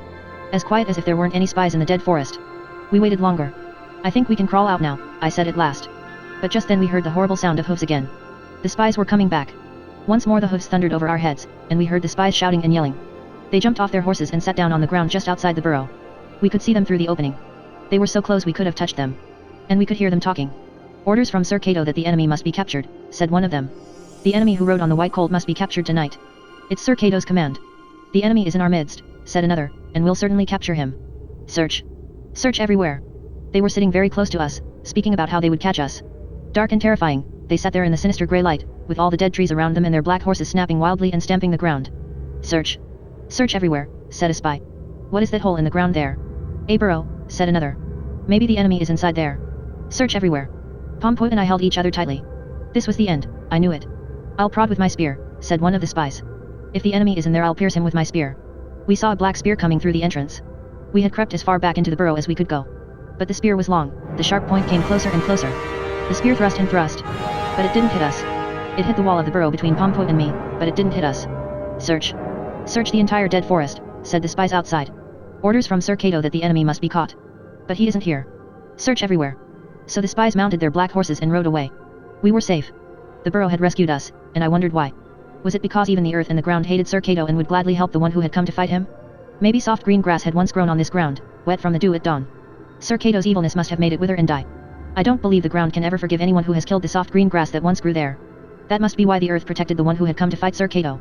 Thank you, kind earth, I said, when we left. But the earth didn't answer. It lay silent, and the burrow was gone. We walked, and reached the end of the dead forest. Mountains and cliffs rose up in front of us. I felt hopeless. We had come back to the rocks around the dead lake. We felt so hopeless, Pompo and I. It was no good going on. We would never find the swordsmith. We had been walking through the dead forest for the whole night, and now we were back exactly where we had started. Ino's cottage stood there, small and grey and shabby. It leaned against the cliff so it wouldn't fall down. It was a tall, jet black cliff that it leaned against. This must be the blackest mountain in the world, said Pompo. The blackest mountain, yes, of course that's where the swordsmith was supposed to have his cave. The deepest cave in the blackest mountain, Ino had said. Oh, Pompo, I began. You'll see. I stopped. And I knew that the end had come, because now a long line of black spies came storming out of the dead forest. Some came running, some came charging on black horses, and they all came straight toward us. They had seen us, and they shouted loudly with their horrible raspy voices. The enemy is in our midst. There he is. Capture him. Capture him. Orders from Sir Cato that the enemy must be caught. We stood there, Pompo and I, with our backs against the cliff, and we saw the spies coming closer and closer. Yes, the end had come. I would never fight Sir Cato. I became very sad. I wanted to lie down on the ground and cry. Tomorrow night Ino would hear a bird flying over the lake, a bird that wailed louder and more sorrowfully than all the others. And Ino would stand by his window, murmuring to himself, "Out there flies Prince Mio. The deepest cave in the blackest mountain." But then something strange happened. The cliff we were pressing against gave way, and before we knew how it happened, we were standing inside the mountain, Pompo and I, trembling like 2 lambs hunted by the wolf. We didn't need to be scared. We were inside the mountain and the spies were outside. The cliff had closed, there was no opening. They could never catch us here. But we heard them raging outside. Search. Search everywhere, they shouted. The enemy was in our midst, but now he's vanished. Search everywhere. Yes, you search, I said. You'll never find us here. We were so glad, Pompo and I, and we laughed loudly inside the mountain. But I thought of Maramis and then I didn't laugh anymore. We looked around. We were in a big cave. It was dark, but not completely dark. We saw a faint light, but couldn't tell where it came from. Many dark passages led from the cave farther into the mountain. In the deepest cave in the blackest mountain lives the swordsmith, Ino had said. Maybe one of the dark passages led to the swordsmith, but which one? We didn't know. We would probably have to walk for a long time before we found him. Well, anyway, now we're inside the blackest mountain, said Pompo. We're definitely inside, I said, but I don't think we'll ever find the way out again. Because it was a mountain to easily become lost in, it was the kind of mountain you dream about sometimes. You walk in strange, dark passages and never find the way out. Hand in hand Pompo and I walked farther into the mountain. We felt so small and confused, and it was probably a long way to the deepest cave. If only the mountain weren't so scary, said Pompo. If only the passages weren't so dark and if we weren't so small and alone. We walked and walked. The passage divided. It branched out in every direction. A whole network of dark passages led into the mountain. Sometimes the faint light grew a bit stronger, so we could see a few yards in front of us, but sometimes it was so dark we couldn't see anything at all. Sometimes the passage was so low that we couldn't stand straight, sometimes the ceiling was as high as in a church.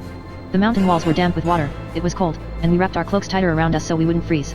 Maybe we'll never find the way out and never find the swordsmith's cave, said Pompo. We were hungry and we ate a little of the bread that satisfies hunger. We only ate a little, because we didn't know how long it must last. We continued walking while we ate. When I had finished my bread, we came to a place where the passage split into 3 different paths. Water ran down the wall of the passage and I was thirsty. I stopped and drank the water. It didn't taste good, but there wasn't any other. When I was done I turned to Pompo. But Pompo wasn't there. He was gone. Maybe he hadn't noticed that I stopped for a drink and so he continued along one of the passages, thinking I was close behind him. At first I wasn't scared. I stood there at the fork and wondered which way Pompo had gone. He couldn't have gone more than a few steps, and all I had to do was shout to him. Pompo, where are you? I shouted as loudly as I could. But my cry only sounded like a ghostly whisper. I didn't know what kind of strange mountain this was. The rock walls deadened the sound of my voice and silenced it, so that it became a whisper. And the whispers came back, the whispers echoed in the mountain. Pompo, where are you? Whispered the dark passages. Pompo, where are you? Pompo, where are you? Then I became so scared. I tried to scream even louder, but the mountain only kept on whispering.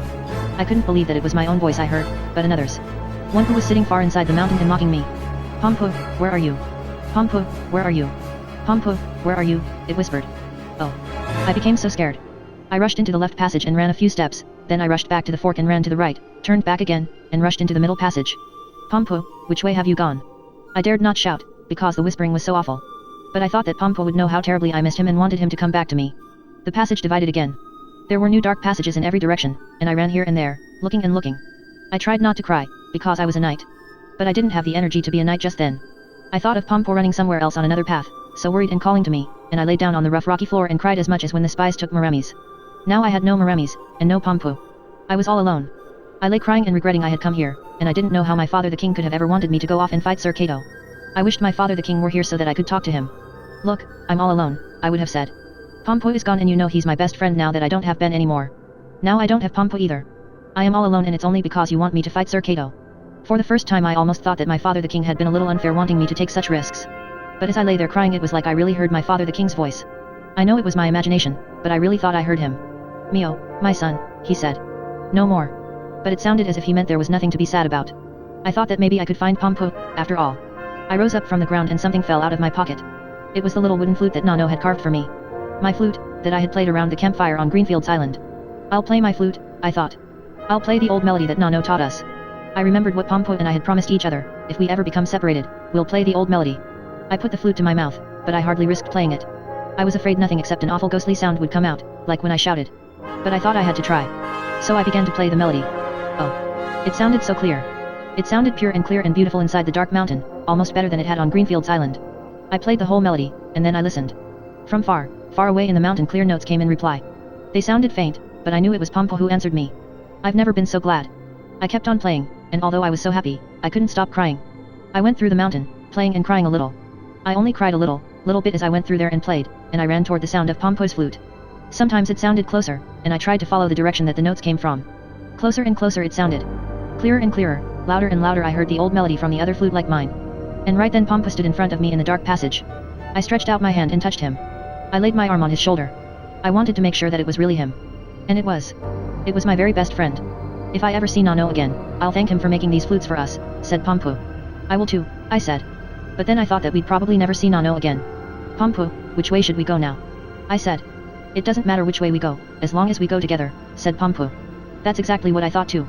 We walked, and we didn't feel so small and lost anymore.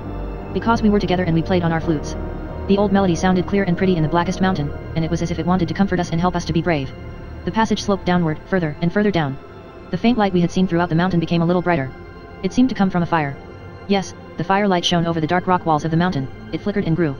We came closer and closer to the fire as we walked and played our flutes. We played the old melody when we stepped into the swordsmith's cave. It was a smithy we had come to, and a huge fire burned there. There was a big anvil and by the anvil stood a man. He was probably the biggest and strongest man I've ever seen. He had a lot of red hair and a big red beard. He was sooty and black and had the biggest and blackest hands that I've seen. He had thick, bushy eyebrows, and when we stepped into his cave, he stood still and looked at us with his eyebrows turned up in great surprise. Who plays in my mountain? He said. Who is it that plays in my mountain? A knight accompanied by his squire, said Pompo. A knight from Farawayland. Prince Mio is the one who plays in your mountain. The swordsmith came toward me. He touched my forehead with his sooty finger and looked astonished. How fair is your brow, he said. How clear is your eye. And how beautifully you play in my mountain. I've come to ask you for a sword, I said. Ino has sent me. What will you do with a sword, said the swordsmith. I will fight Sir Cato, I said. As soon as I said that, the swordsmith roared more terribly than I've ever heard before. Sir Cato, he shrieked, so that it boomed inside the mountain. Sir Cato, death to him. A thunderous rumble echoed far away in the dark passages. When the swordsmith shouted, it didn't become a whisper. No, it boomed and echoed louder than thunder between the rock walls. The swordsmith stood there with his big black hands clenched, and the light from the fire fell over his face, which was dark with rage. Sir Cato, death to him, he shrieked over and over again. The light from the fire also fell on a long row of sharp swords, hanging on the walls of his cave. They glittered and glimmered and looked so ghastly. I went to look at them. The swordsmith stopped yelling and came over to me. Look at my swords, he said. All of my sharp swords. I have forged them for Sir Cato. Sir Cato swordsmith, that's who I am. If you're his swordsmith, why did you shout death to Sir Cato? I asked. He clenched his hands so tightly that his knuckles became white. Because no one hates Sir Cato as deeply as his own swordsmith, he said. Then I noticed he dragged a long chain of iron that bound him to the mountain wall. It rattled as he walked across the floor. Why are you chained to the mountain? I asked. And why haven't you heated the chain over your fire and broken it on your anvil? Sir Cato chained me here firmly, himself, said the swordsmith. No fire can break his chains and no hammer. Sir Cato's chains of hate don't break so easily. Why do you have to wear chains of hate? I asked. Because I forge his swords, he said. I forge the swords that kill the good and innocent. That's the reason Sir Cato has chained me firmly, with the most secure chains there are. He can't manage without my swords. The swordsmith looked at me with eyes that burned like fire. I sit here in my cave hammering swords for Sir Cato. Night and day I hammer swords for him, he knows that. But there is one he doesn't know about, and this is it here. The swordsmith dragged his chains over to the cave's darkest corner, and from a crevice he brought out a sword. It was shining like a flame of fire in his hand. For thousands and thousands of years I've hammered this sword, which can cut through stone, he said. And now, tonight I've finally succeeded, not until this very night. He lifted the sword and with a single slash cut a big gash in the mountain wall. Oh, my sword, my flame of fire, he muttered. My sword which can cut through stone. Why must you have a sword that can cut through stone? I asked. I'll tell you, said the swordsmith. This sword was not forged for the good and innocent. This sword lies waiting for Sir Cato himself. He has a heart of stone. You didn't know? No, I know very little about Sir Cato, I said. I only know that I've come to fight him. He has a heart of stone, said the swordsmith, and a claw of iron. He has a claw of iron. I said. You didn't know, said the swordsmith. His right hand is gone and in its place he has a claw of iron. What does he do with his claw of iron? I asked. He tears the heart out of people's chests, said the swordsmith. Only one touch from the iron claw, instantly the heart is gone. Then he gives them a heart of stone in its place. Everyone around him must have a heart of stone, so he decided. I shivered when I heard that. And more I began to wish it were finally time to fight Sir Cato. The swordsmith stood beside me. He stroked the sword with his sooty hands. It was certainly his most precious possession. Give me your sword that cuts through stone, I requested. Give me your sword so that I can fight Sir Cato. The swordsmith stood silent for a long time and looked at me. Yes, you may have my sword, he said at last. You may have my flame of fire. Only because your brow is so fair and your eye so clear, and because you played so beautifully in my mountain. He placed the flaming sword in my hand and fire seemed to flow from it right through my whole body, making me so strong. Then the swordsmith walked toward the wall of the cave and opened a large hole. I felt a cold, icy wind flow in and heard the sound of crashing waves. Sir Cato knows much, said the swordsmith. But he doesn't know that I've bored through the mountain and opened my prison. I drilled for many years so that I could have a window in my prison. I walked over to the hole and looked out across the dead lake toward Sir Cato's castle. It was night again, and the castle lay as dark and sinister as it had when I last saw it. And just as before, one window glared like an evil eye out over the water of the dead lake. Pompo came over beside me, and we stood there quietly and thought of the approaching fight. The swordsmith was behind us and I heard his voice. It's coming, he murmured. Sir Cato's final battle approaches. A claw of iron. The sky above the lake was dark, and the air was filled with the bewitched birds' cries. Out there were the dark frothy waves, the frothy waves that would cast our boat across the dead lake and maybe strike it against the rocks below Sir Cato's castle. The swordsmith stood by the opening and watched while I untied a little boat. It lay moored in a cove inside the mountain itself, a cove hidden between high walls of rock. Sir Cato knows much, said the swordsmith, but he doesn't know that the dead lake dug into my mountain. He knows nothing about my secret cove and nothing about the boat that lies by the secret landing under my window. Why do you have a boat that you can never row? I asked. I can row, said the swordsmith. I climb out through this opening and stretch my chain as far as it goes. Then I can row. I can row 3 boat lengths in my secret cove. He stood by the opening, big and black. He loomed above the landing. It was so dark that I could hardly see him, but I could hear him laughing. It was a strange, frightening laugh. It was as if he didn't really know how to laugh. Sir Cato knows much, he said. But there is something else he doesn't know. He doesn't know what is loaded in my boat that will cross the dead lake tonight. And there is something you don't know, I said. You don't know if you will ever see your boat again. Maybe it will lie at the bottom of the lake tonight, Like a cradle rocked by the waves, at the bottom of the dead lake perhaps, and in the cradle sleep Pompo and I. What will you say then? The swordsmith sighed deeply. Then I'll just say, sleep soundly, Prince Mio. Sleep soundly in your cradle, rocked by the waves. I began to row and lost sight of the swordsmith. He disappeared in the darkness. But he called to us. Just as we steered through the narrow channel between the swordsmith's secret cove and the dead lake, I heard him calling softly to us, be on your guard, Prince Mio, he called. Be on your guard as soon as you see the claw of iron. If you don't have your sword ready then, it will be the end of Prince Mio. The end of Prince Mio. The end of Prince Mio, whispered the rock walls around us, and it sounded so eerie. But I didn't have time to think about it anymore, because at that moment the dead lake hurled wild waves across our boat and carried it far away from the swordsmith's mountain. We traveled over the surging depths. We were already far from land, and we felt so small and scared, Pompo and I. If only our boat weren't so little, said Pompo. If only the lake weren't so deep and the waves so wild, and if we weren't so small and alone. Oh, how wild they were, all the waves in the dead lake. I've never seen wilder waves. They threw themselves over us, tore at us, pulled at us, and hurled us on toward more raging waves. It was pointless trying to row. We held on to the oars, both Pompo and I. We held on as hard as we could. But a surging wave came and tore one of them from us, and another raging wave broke the second oar. Many violent spitting, surging waves rose sky high around us and around our boat, which was frail and small, exactly as we were. Now we don't have any oars, said Pompo. And soon we won't have a boat. When the waves hurl it against Sir Kato's rocks it'll break. Then we'll never need a boat again. The bewitched birds came flying from all directions. They circled around us and cried and wailed. They flew so close. I could see their blank, melancholy little eyes in the darkness. Are you Nano's brother? I asked one of them. Are you Tata's little sister? I asked another. But they only looked at me with their blank, melancholy little eyes, and their cries were cries of despair. Though we didn't have oars and our boat was crippled, we were carried straight toward Sir Kato's castle. That was where the waves wanted to take us, it was there they thought of crushing us against the rocks. We would die at Sir Kato's feet, as the waves wanted. We came closer and closer to the dangerous rocks, closer and closer to the black castle with the evil staring eye, faster and faster the boat went, wilder and wilder were the waves. Now, said Pompo, now. Oh, Mio, it's the end. But then something strange happened. Just as we thought we would die, the waves calmed down and became still. They became completely still. They carried our boat gently past all the dangerous reefs and pushed it gently toward the black rugged rocks below Sir Kato's castle. Why had the waves surged so wildly at first and then grown still? I didn't understand it. Maybe it was because they hated Sir Kato and gladly wanted to help the one who had come to fight him. Maybe the dead lake had once been a happy and blue little lake lying between safe shores, a little lake that reflected the sunshine on beautiful summer days and where gentle little waves splashed against the rocks. Maybe there was a time when children swam and played on the shores and the sound of children's laughter rang out across the water, not sounding like it did now with the bewitched bird's sad cries. That was probably why the waves had rushed high around us, and why they had made a frothy barrier between us and the evil staring eye in the castle up above. Thank you, kind lake. I said. Thank you, wild waves. But there were no waves. The water lay still and quiet and black, not answering. High over our heads, high above on the steep cliff stood Sir Kato's castle. We were on his shore now. We were close to him as never before, and this night was the night of our battle. I wondered if they knew, all those who had waited for thousands and thousands of years. I wondered if they knew that this was the night of the battle, and if they thought about me. Was my father the king thinking of me? I hoped that he was. I knew that he was. I knew that he was sitting alone somewhere far away and thinking of me and was sad and whispering to himself, Mio, my son. I grasped my sword and it felt like fire in my hand. It was a terrible battle that I had to fight, and I didn't want to wait any longer. I longed to meet Sir Kato, even if it meant I would die. The promised battle must be now, even if there wouldn't be a Mio anymore when it was over. Mio, I'm so hungry, said Pompo. I took out what was left of the bread that satisfies hunger and we ate it by the rocks below Sir Kato's castle. Our hunger was satisfied, we felt stronger and almost happy after we had eaten it. But it was the last of our bread and we didn't know when we would have more to eat. Now we must climb the cliff, I said to Pompo. It's the only way for us to reach Sir Kato's castle. I suppose it is, said Pompo. So we began climbing up the cliff, which rose so high and was awfully steep.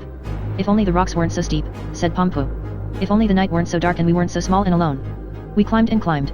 It took so long and it was so dark. But we clung firmly with our hands and feet, we looked for crevices and outcroppings, we held on and kept climbing. Sometimes I was so scared and believed that I couldn't go on and that I would fall down, that it would be the end. But at the last moment I always found something to hold. It was as if the rocks themselves stuck a small ledge under my foot when I started to fall. Maybe even the rocks hated Sir Kato and gladly wanted to help the one who had come to fight him. Sky high over the water stood Sir Kato's castle, and sky high we climbed to reach the castle wall, which was at the top of the cliff. Soon we'll be there, I whispered to Pompo. Soon we'll climb over the wall, and then... I heard voices. The spies were talking to each other in the darkness, two black spies that kept watch up on the wall. Search. Search everywhere, said one of them. Orders from Sir Kato that the enemy must be captured. The enemy who rode on the white colt must be caught. It is Sir Kato's command. Search the caves in the mountains, search among the trees of the forest, search on the water and in the air, search near and far, search everywhere. Search near, said the other. We search near. Maybe the enemy is among us. Maybe he climbs up the cliff tonight. Search everywhere. My heart nearly stopped beating when I saw him light a torch. If his torch shone below the wall, he would see us. And if he saw us, it would be the end. He would only need to reach out his long spear and give us a push. Then he'd never need to search again for the enemy who rode on the white colt. There would just be a little cry as we tumbled down into the dead lake and vanished forever. Search. Search everywhere, said one of the spies. Shine your torch over the castle wall. Maybe the enemy is climbing up right now. Search everywhere. The other lifted the torch in his hand and leaned out over the wall. The light fell on the face of the cliff and we huddled together and trembled like two mice hunted by the cat. The light from the torch came closer, it crept along the wall and came closer and closer. Now, whispered Pompo, now. Oh, Mio, it's the end. But then something strange happened. Out from across the lake flew a flock of birds. All the bewitched birds swept in on rushing wings. One of them rushed straight toward the torch and it fell from the spy's hand. We saw a streak of fire falling down through the air, and we heard a hissing sound as the torch went out and sank into the lake. But down toward the water fell another streak of fire. The bird who had saved us was on fire. With flaming wings it sank into the waves of the dead lake. We were so sad about the bird. Thank you, poor little bird, I whispered, although I knew the bird couldn't hear and would never hear anything more. I wanted to cry for the bird, but I was forced to think of the spies now. We still weren't over the wall, many dangers still awaited us. The spies were so angry at the bird. They stood on the wall just above us. I could see their horrible black hoods and hear their hoarse voices as they whispered secretively to each other. Search. Search everywhere, they said. Maybe the enemy is farther away, maybe he is climbing the castle wall somewhere else. Search everywhere. They walked a few steps and looked in another direction. Now. I whispered to Pompo. Now. We climbed over the wall. So quickly we climbed over the wall, so quickly we ran in the darkness toward Sir Cato's castle. We pressed against the black wall of the castle and stood still, frightened the spies would find us.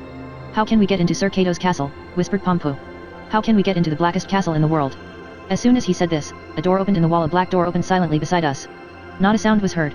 The silence was vast and terrible, as no other silence. If only the door had creaked at least once when it opened. If the hinges had squeaked slightly, then it wouldn't have been so frightening. But this was the most silent of all doors. Pompo and I walked hand in hand into Sir Cato's castle. And we felt small and scared as never before. No darkness was ever this sinister, no cold so bitter, no silence as evil as in Sir Cato's castle. From the door a small, dark, winding stairway led upward. It was the tallest and darkest stairway I'd ever seen. If only the darkness weren't so frightening, whispered Pompo. If only Sir Cato weren't so cruel and we weren't so small and alone. I gripped my sword and we crept up the stairs. I went first and Pompo followed. In my dreams, sometimes I used to walk through a dark house, an unknown, dark, frightening house. I was shut in a black room, so that I couldn't breathe, and the floor opened up to swallow me into its black depths, and the stairs gave way so that I fell. But the house in my dreams was not as scary as Sir Cato's castle. We walked and walked up the winding stairs, and we didn't know what we'd find at the top. Mio, I'm scared, whispered Pompo behind me. I turned to take his hand, but at that moment Pompo disappeared. He disappeared through the wall without me understanding how it happened. I was left alone on the stairs, 1,000 times more alone than when we lost each other in the Swordsmith's Mountain, 1,000 times more alone than ever before. I didn't dare shout, but with trembling hands I felt the surface of the wall where Pompo disappeared. I cried and whispered, Pompo, where are you? Pompo, come back. But the wall was cold and hard under my hands. There wasn't a crack that Pompo could have slipped through. And all was quiet, as before. No, Pompo answered, while I whispered and wept, all was quiet. Surely no one in the world was as alone as I, when I started back up the stairs. Surely no one's steps were as heavy as mine. I had almost no energy to lift my feet, and the steps were so tall and there were so many. So many, but one of them was the last. I didn't know it was the last. I didn't know which step was at the end, I didn't know, as I went up the stairs in the darkness. I took a step and nothing was under my foot. I screamed and fell, and as I fell I tried to find something to hold onto. As I fell, I managed to catch hold of the top step. I hung there, struggling and feeling with my feet for something to stand on. But there was nothing. I was hanging over a black bottomless pit. I was so scared and there was no one to help. Soon I'll fall down, I thought, and it will be the end. Oh. Help me someone, help me. I cried. Someone came up the stairs. Was it Pompo? Pompo, please Pompo, help me. I whispered. I couldn't see him, it was so dark. I couldn't see his kind face and his eyes that were like Ben's. Yes, yes. Take my hand, and I will help you, whispered the one I believed was Pompo. Take my hand, and I will help you. And I took his hand. But it was not a hand. It was a claw of iron. I never saw a more fearsome sword in my castle. In time I may forget him. In time I may forget Sir Cato. I will forget his terrible face and his terrible eyes and his terrible claw of iron. I long for that day, when I won't remember him anymore. Then I will be able to forget his dreadful room, too. He had a room in his castle where the air was thick with evil. Because it was the room where Sir Cato sat night and day and conceived his evil plans. Night and day he sat there and plotted. The air was so full of evil that no one could breathe in his room. This evilness flowed swiftly outside, killing all that was beautiful and alive, and it withered away all the green leaves and flowers and soft grass. It spread, an evil veil across the sun, so that there was no real day but only night, or something like night. It's not surprising that the window of this room blazed like an evil eye over the waters of the dead lake. Sir Cato's evil blazed through the window as he worked on his vile plans. Night and day he sat there and plotted. It was to this room that I was brought. Sir Cato had caught me when I needed both hands to hold myself up, and couldn't use my sword. His black spies seized me and dragged me to his room. Pompo already stood there. He was so pale and weak, and he whispered, "Oh, Mio, it's the end." Sir Cato came in and we saw his cruelty. We stood before his horrible face, he was silent and just stared at us. And his evilness ran over us like an icy river, and his evilness crept over us like a burning fire, then it crept over our faces and our hands and stung our eyes, and it flowed down into our lungs as we tried to breathe. I felt his cruelty wash over me, and I became so tired, and I did not have enough strength left to lift my sword no matter how hard I tried. The spies passed my sword to Sir Cato, and he caught his breath when he saw it. I never saw a more fearsome sword in my castle, he said to the spies as he looked around. He went over to the window and stood there weighing the sword in his hand. What shall I do with this sword? Said Sir Cato. The good and the innocent will not die from this sword. What shall I do with it? He watched me with cruel eyes, and he saw how much I longed for my sword. I will sink this sword in the dead lake, said Sir Cato. I will sink it in the deepest part of the dead lake, for I have never ever seen a more fearsome sword in my castle. He lifted the sword and hurled it out the window. I saw it spinning through the air, and I was heartbroken. For thousands and thousands of years the swordsmith had forged this sword which could cut through stone. For thousands and thousands of years people had waited, hoping that I would vanquish Sir Cato. And now he was throwing my sword into the dead lake. I would never see it again, and it was the end. Sir Cato came and stood before us, and his evilness nearly smothered me, since he was so close. What should I do now with these enemies of mine? Said Sir Cato. What should I do with these enemies who have traveled so far to kill me? I could turn them into birds and let them fly over the dead lake to wail for thousands and thousands of years. He gazed at us with cruel eyes, as he pondered our fate. Yes, I could turn them into birds, he said. Or I could rip out their hearts and give them hearts of stone. I could make them my little servants, if I give them hearts of stone. Oh, I'd rather be a bird, I almost shouted to him. Because I thought nothing could be worse than to have a heart of stone. But I said nothing. I knew that if I asked to be a bird, Sir Cato would give me a heart of stone. Sir Cato looked up and down at us with his cruel eyes. Or I could throw them in the tower to die of hunger, he said. I have enough birds, I have enough servants. I think I'll throw these prisoners into the tower and let them die of hunger. He walked a few steps forward and then back across the floor, thinking deeply, and each thought made the air thicker with evil. In my castle you will die of hunger in a single night, he said. In my castle, the night is so long and the hunger so great, that you will die in a single night. He stopped before me and put his horrible claw of iron on my shoulder. I knew it was you, Prince Mio, he said. I knew you had come the moment I saw your white colt. I sat here and waited for you. And you came. You believed this would be the night of our battle. He bent down and hissed in my ear, you thought this would be the night of our battle, but you were wrong, Prince Mio. This is your night of hunger. And when the night is over, only small white bones will lay in my tower. That's all that will be left of Prince Mio and his squire. He pounded his iron claw on a large stone table in the middle of the floor, and a line of spies came in. Throw them into the tower, he said as he pointed to us with his iron claw. Throw them in the tower with 7 locks. Put 7 spies to guard the door, put 77 spies to guard the halls and stairs and corridors between the tower and my room. He sat down at the table. I will sit here in peace to plan my evil deeds, with no more disruptions from Prince Mio. When the night is over I will go and take a glance at the small white bones in my tower. Farewell, Prince Mio. Sleep well in my tower of hunger. The spies seized Pompo and me and took us through the halls of the castle to the tower, where we were to die. And everywhere, in all of the halls and corridors, the spies guarded the path between the tower and Sir Cato's room. Was he so scared of me, Sir Cato, that he needed so many guards? Was he so scared of me without my sword, behind 7 locks, and with 7 guards outside the door? The spies held our arms tightly as we walked toward our prison. We walked and walked through the dark, massive castle. In one place we passed a barred window, and through the window we could see into the courtyard of the castle. In the middle of the courtyard stood a horse chained to a pole. It was a black horse with a small black foal at its side. It hurt me to see the horses. It made me think of Maramis, whom I would never see again, and I wondered what they had done to him. Maybe he was dead. But a spy pulled my arm and forced me on, and I had no more time to think of Maramis. We reached the tower where we would spend our last night. The heavy iron doors opened and we were thrown in. The doors shut behind us with a crash, and we heard the spies turn the keys in 7 locks. We were alone in our prison, Pompo and I. It was a round room, our prison, with thick stone walls. There was a little hole set with strong iron bars, and through these bars we heard the bewitched birds wail over the dead lake. We sat on the floor. We felt so small and frightened, and knew we would die before the night was over. If only it weren't so hard to die, said Pompo. If only it weren't so hard to die, and that we weren't so small and alone. We held each other's hands. Tight, so tight we held each other's hands, as we sat on the cold stone floor. Hunger came over us, and it was a hunger unlike any other hunger. It gnawed at us, and tore and pulled at us, draining away every ounce of strength from our blood. We wanted to sleep and never wake again. But we fought against sleep. We tried to remain awake as long as we could and began to talk of Pharaoh Wayland, while we waited to die. I thought of my father the king and tears came to my eyes. But hunger had already made me so weak and the tears flowed silently down my cheek. Pompo cried too, quietly like I did. If only Pharaoh Wayland weren't such a long way from here, whispered Pompo. If only Greenfields Island weren't so far and we weren't so small and alone. Do you remember when we played our flutes, walking over the hills of Greenfields Island? I said. Do you remember it, Pompo? Yes, but it was so long ago, said Pompo. We can play our flutes here, too, I said. We can play the old melody, until hunger overtakes us and we fall asleep. Yes, let's play once more, whispered Pompo. We took out our flutes. Our tired hands scarcely had the strength to grasp them, but we played the old melody. Pompo cried so much as he played, tears ran quietly down his cheeks. Maybe I cried as much, I don't know. The old melody was beautiful, but sounded so faint, as if it knew that before long it would also die. Although we played quietly, the bewitched birds heard us. They heard the faint notes and flew over to our small window. Through the bars I saw their blank, melancholy eyes. But the birds disappeared and we had no strength to continue playing. Now we've played for the last time, I said as I stuffed the flute back in my pocket. There was something else in my pocket and I stuck my hand down to feel what it was. It was the little spoon that had belonged to Tata's sister. I wished the bewitched birds would come back, so I could show them the spoon. Perhaps Tata's sister would recognize it. But the bewitched birds were no longer in front of our small window. I let the spoon fall to the floor, since my hand was so tired. Look, Pompo, I said. We have a spoon. We have a spoon, said Pompo, but what will we do with the spoon, when we have no food?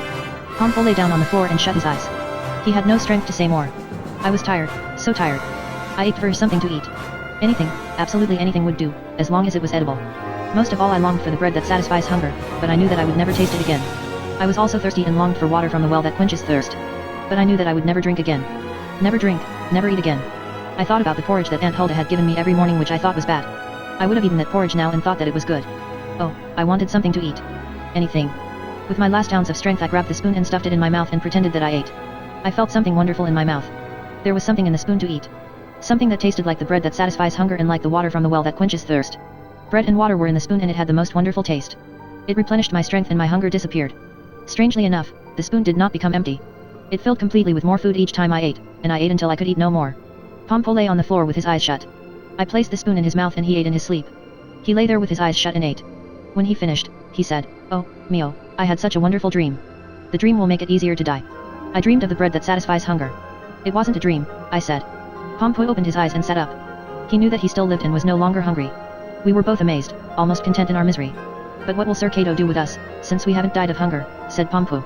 "If only he doesn't give us hearts of stone," I said. "I'm afraid of having a heart of stone. I think it would grind painfully in my chest." "The night isn't over," said Pompo. "Sir Cato won't be here for hours. Let's sit here and talk of Farawayland, as the hours go by. Let's sit close together and keep each other warm." It was so cold in the tower and we were freezing. My cloak slipped off. It was lying on the floor and I grabbed it and wrapped it around myself. My cloak that the weaver had lined with fairy cloth. That instant I heard a cry from Pompo, "Mio. Mio, where are you?" "I'm here," I said. "By the door." Pompo held up the small candle we'd been given for light during our final night. It shone in every direction and he looked so scared, totally scared. "I can't see you," said Pompo, "and I haven't become blind because I see the door with its strong lock and everything else in our prison." Then I noticed I had put my cloak on inside out. The shimmering fairy cloth lining that the weaver had given me was turned outwards. I took off my cloak to turn it the right way and Pompo cried out. "Don't scare me like that again," he said.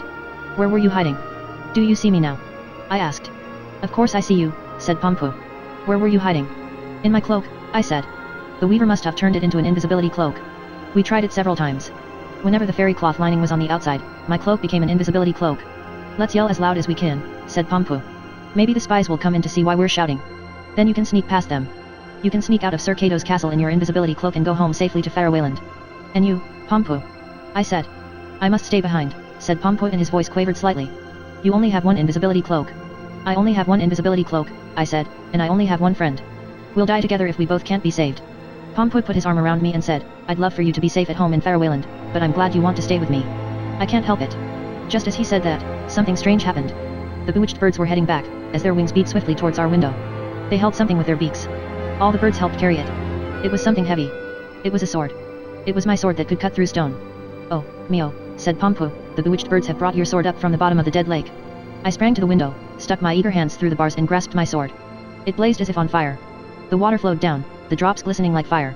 "Thank you all, kind birds," I said. But the birds only stared at me with blank, melancholy eyes and they flew with sad cries back over the dead lake. "Oh, I'm so glad we played our flutes," said Pompo. "Or the birds would have never found the way to our tower." I hardly heard him. I stood there with the sword in my hand. My sword, my flame of fire. I felt so strong, as never before in my life. There was a rush and a roar inside my head. I thought of my father the king, and knew he was thinking of me.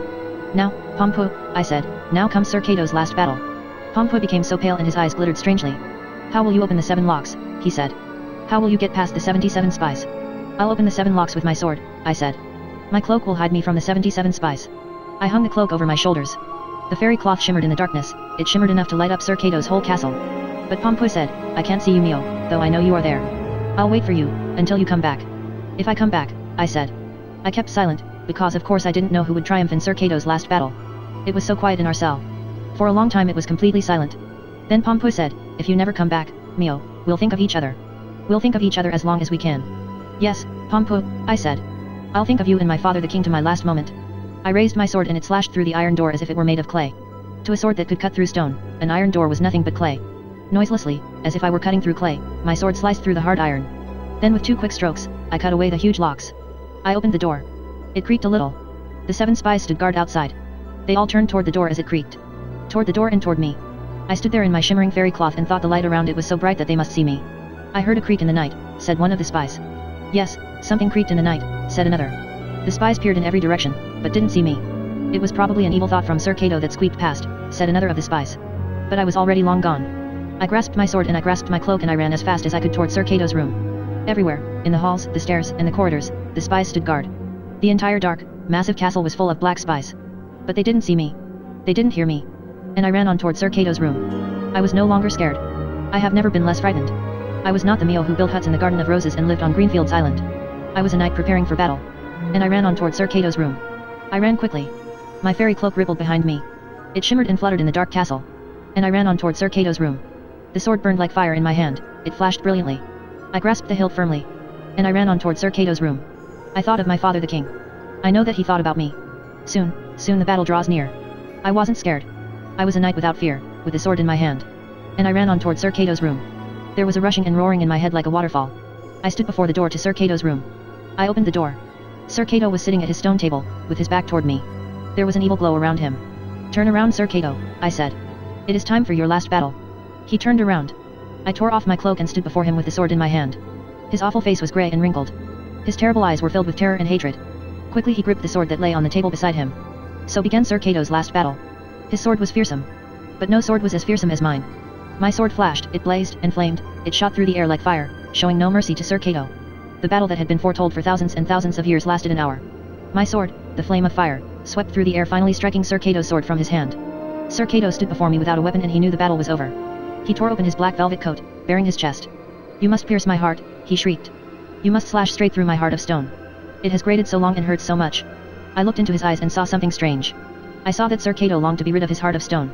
Maybe no one hated Sir Cato more than Sir Cato hated himself. I waited no longer. I lifted my flaming sword, I lifted it high and I sank it deep into Sir Cato's terrible heart of stone. In the blink of an eye Sir Cato vanished. He was gone. But on the floor lay a pile of stones. Only a pile of stones and a claw of iron. On the windowsill in Sir Cato's room sat a small grey bird, pecking on the pane. It wanted out. I hadn't noticed the bird before, and didn't know where it could have been hiding. I walked to the window and opened it, so the bird could fly out. It soared into the sky, singing happily. It had been kept in captivity long enough. I remained at the window, watching the bird fly away. And I saw that night was over and that morning had come. Mio, my son. Yes, morning had come and it was beautiful. The sun was shining and a gentle summer breeze ruffled my hair as I stood by the open window. I leaned out and looked down over the lake. It was a cheerful blue lake, reflecting the sunshine. The bewitched birds were gone. Oh, what a beautiful day. It was the kind of day when you want to play outside. I watched the water, rippled by the morning wind. I felt like throwing something into the lake, as you almost always do when you see water, and think of the splash there would be from such a height. I had nothing to throw except my sword, so I let it fall. I enjoyed watching it fall through the air, and hearing the splash as the sword hit the water. There were big rings where the sword disappeared, which became larger and larger, spreading across the lake. But I didn't have time to stay and watch the rings die away. I had to hurry back to Pompu. I knew he was waiting anxiously for me. I ran back the same way I had come an hour earlier. The large halls and long corridors were empty and silent. Not a single black spy remained. The sun was shining in the deserted halls. It shone through barred windows on spider webs hanging under the arches, and you could see what a miserable old castle it was. It was desolate and silent everywhere, and suddenly I was frightened that Pompu might be gone too. I started to run faster and faster. But when I approached the tower, I heard Pompu playing his flute and I laughed out loud. I opened the door of our prison and there on the floor sat Pompu. His eyes sparkled when he saw me, and he ran over and said, I had to keep on playing. I was so worried. Now you don't have to worry anymore, I said. We were so happy, Pompu and I. We kept looking at each other, and we laughed. We're leaving now, I said. We're leaving now and we'll never come back. We held hands and ran out of Sir Cato's castle. We ran into the castle courtyard. And who came galloping toward me? None other than Maramis. My Maramis with the golden mane. Close by his side leaped a little white foal. Maramis came straight toward me and I put my arms around his neck and held his beautiful head next to mine for a long, long time as I whispered in his ear, Maramis, my own Maramis. Maramis looked at me with his faithful eyes, and I knew that he had longed for me as much as I had longed for him. A pole stood in the center of the courtyard with a chain lying beside it. Then I understood that Maramis had also been bewitched. He was the black horse that had been chained in the courtyard during the night. The little foal was none other than the one Sir Cato had stolen away from the forest of moonbeams. It was for this little foal that the 100 white horses had wept tears of blood. Now they didn't need to cry anymore, soon they would have their little foal back again. But what about all the others that Sir Cato has captured, said Pompu. The bewitched birds, where have they gone? Let's ride down to the lake and search for them, I said. We climbed up on Maramis's back and the little foal followed as fast as he could. Out through the castle gates we rode. At that moment we heard a strange and frightening noise, a rumble behind us that shook the entire ground. Sir Cato's castle had collapsed, becoming a huge pile of stones. No tower, no deserted halls, no dark winding stairs, no barred windows, nothing. Only a huge pile of stones. Sir Kato's castle is gone forever, said Pangpu. Now it's nothing but stone, I said. A steep, twisting path ran down from the cliff toward the lake. A steep, narrow, and dangerous path.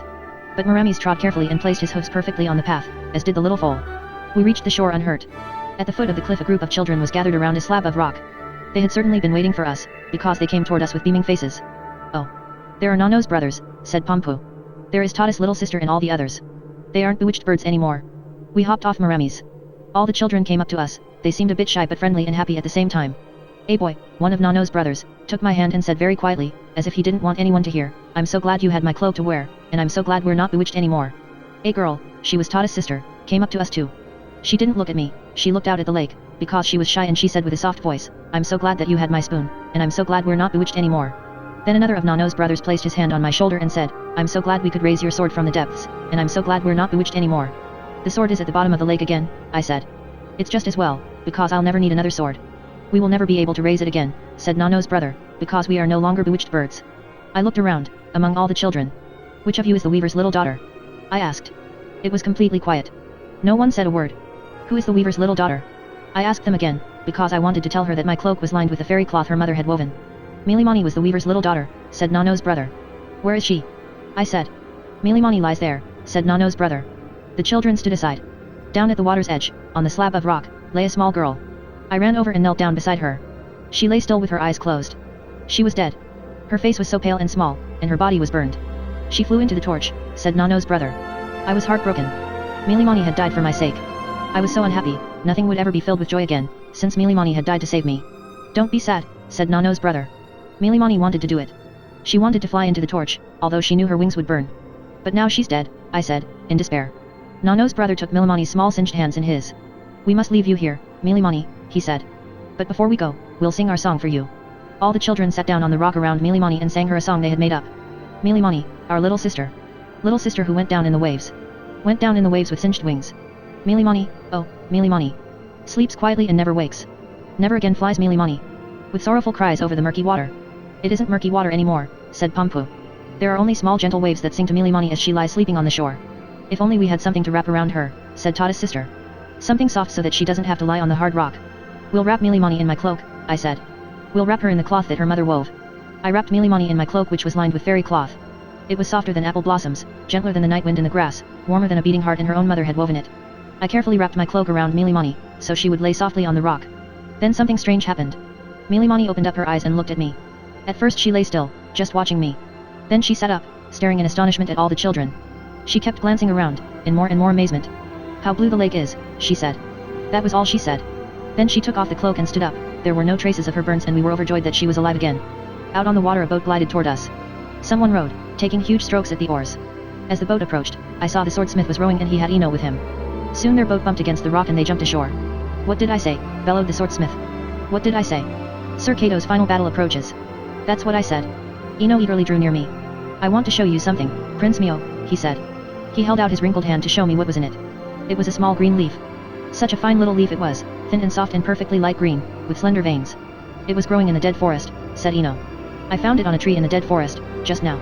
He nodded in satisfaction, his grey head bobbing up and down. I will go out in the dead forest each morning to check for more green leaves, he said. You can have this one, Prince Mio. He placed the leaf in my hand and certainly thought that he was giving away the finest gift of all. Then he nodded again and said, I sat and wished you well, Prince Mio. I sat there in my cottage and wished you well. What did I say? Said the swordsmith. I said, Sir Kato's final battle approaches. How did you get your boat back? I asked the swordsmith. The waves carried it across the lake, said the swordsmith. I glanced over the lake toward the swordsmith's mountain and Ino's cottage. More boats appeared on the water, filled with people I'd never seen before. These small, pale people gazed at the sun and the blue lake in wonder. I don't think they'd ever seen the sun before, which was shining brightly on the lake and over the rocks. It was so lovely. Only the big pile of stones up on the cliff wasn't pretty. But I thought that one day moss would grow over the pile of stones. It would be hidden under the soft, green moss and no one would know that underneath lay Sir Kato's castle. I've seen a pink flower that likes to grow on moss. It looks like a small bell that grows on long tendrils. In time, maybe, there will be small pink bells on the moss covering Sir Kato's castle. It'll be pretty enough, I think. The way home was long, but walking was easy. The small children rode on Maramis, and the very smallest rode on the foal. They thought it was fun.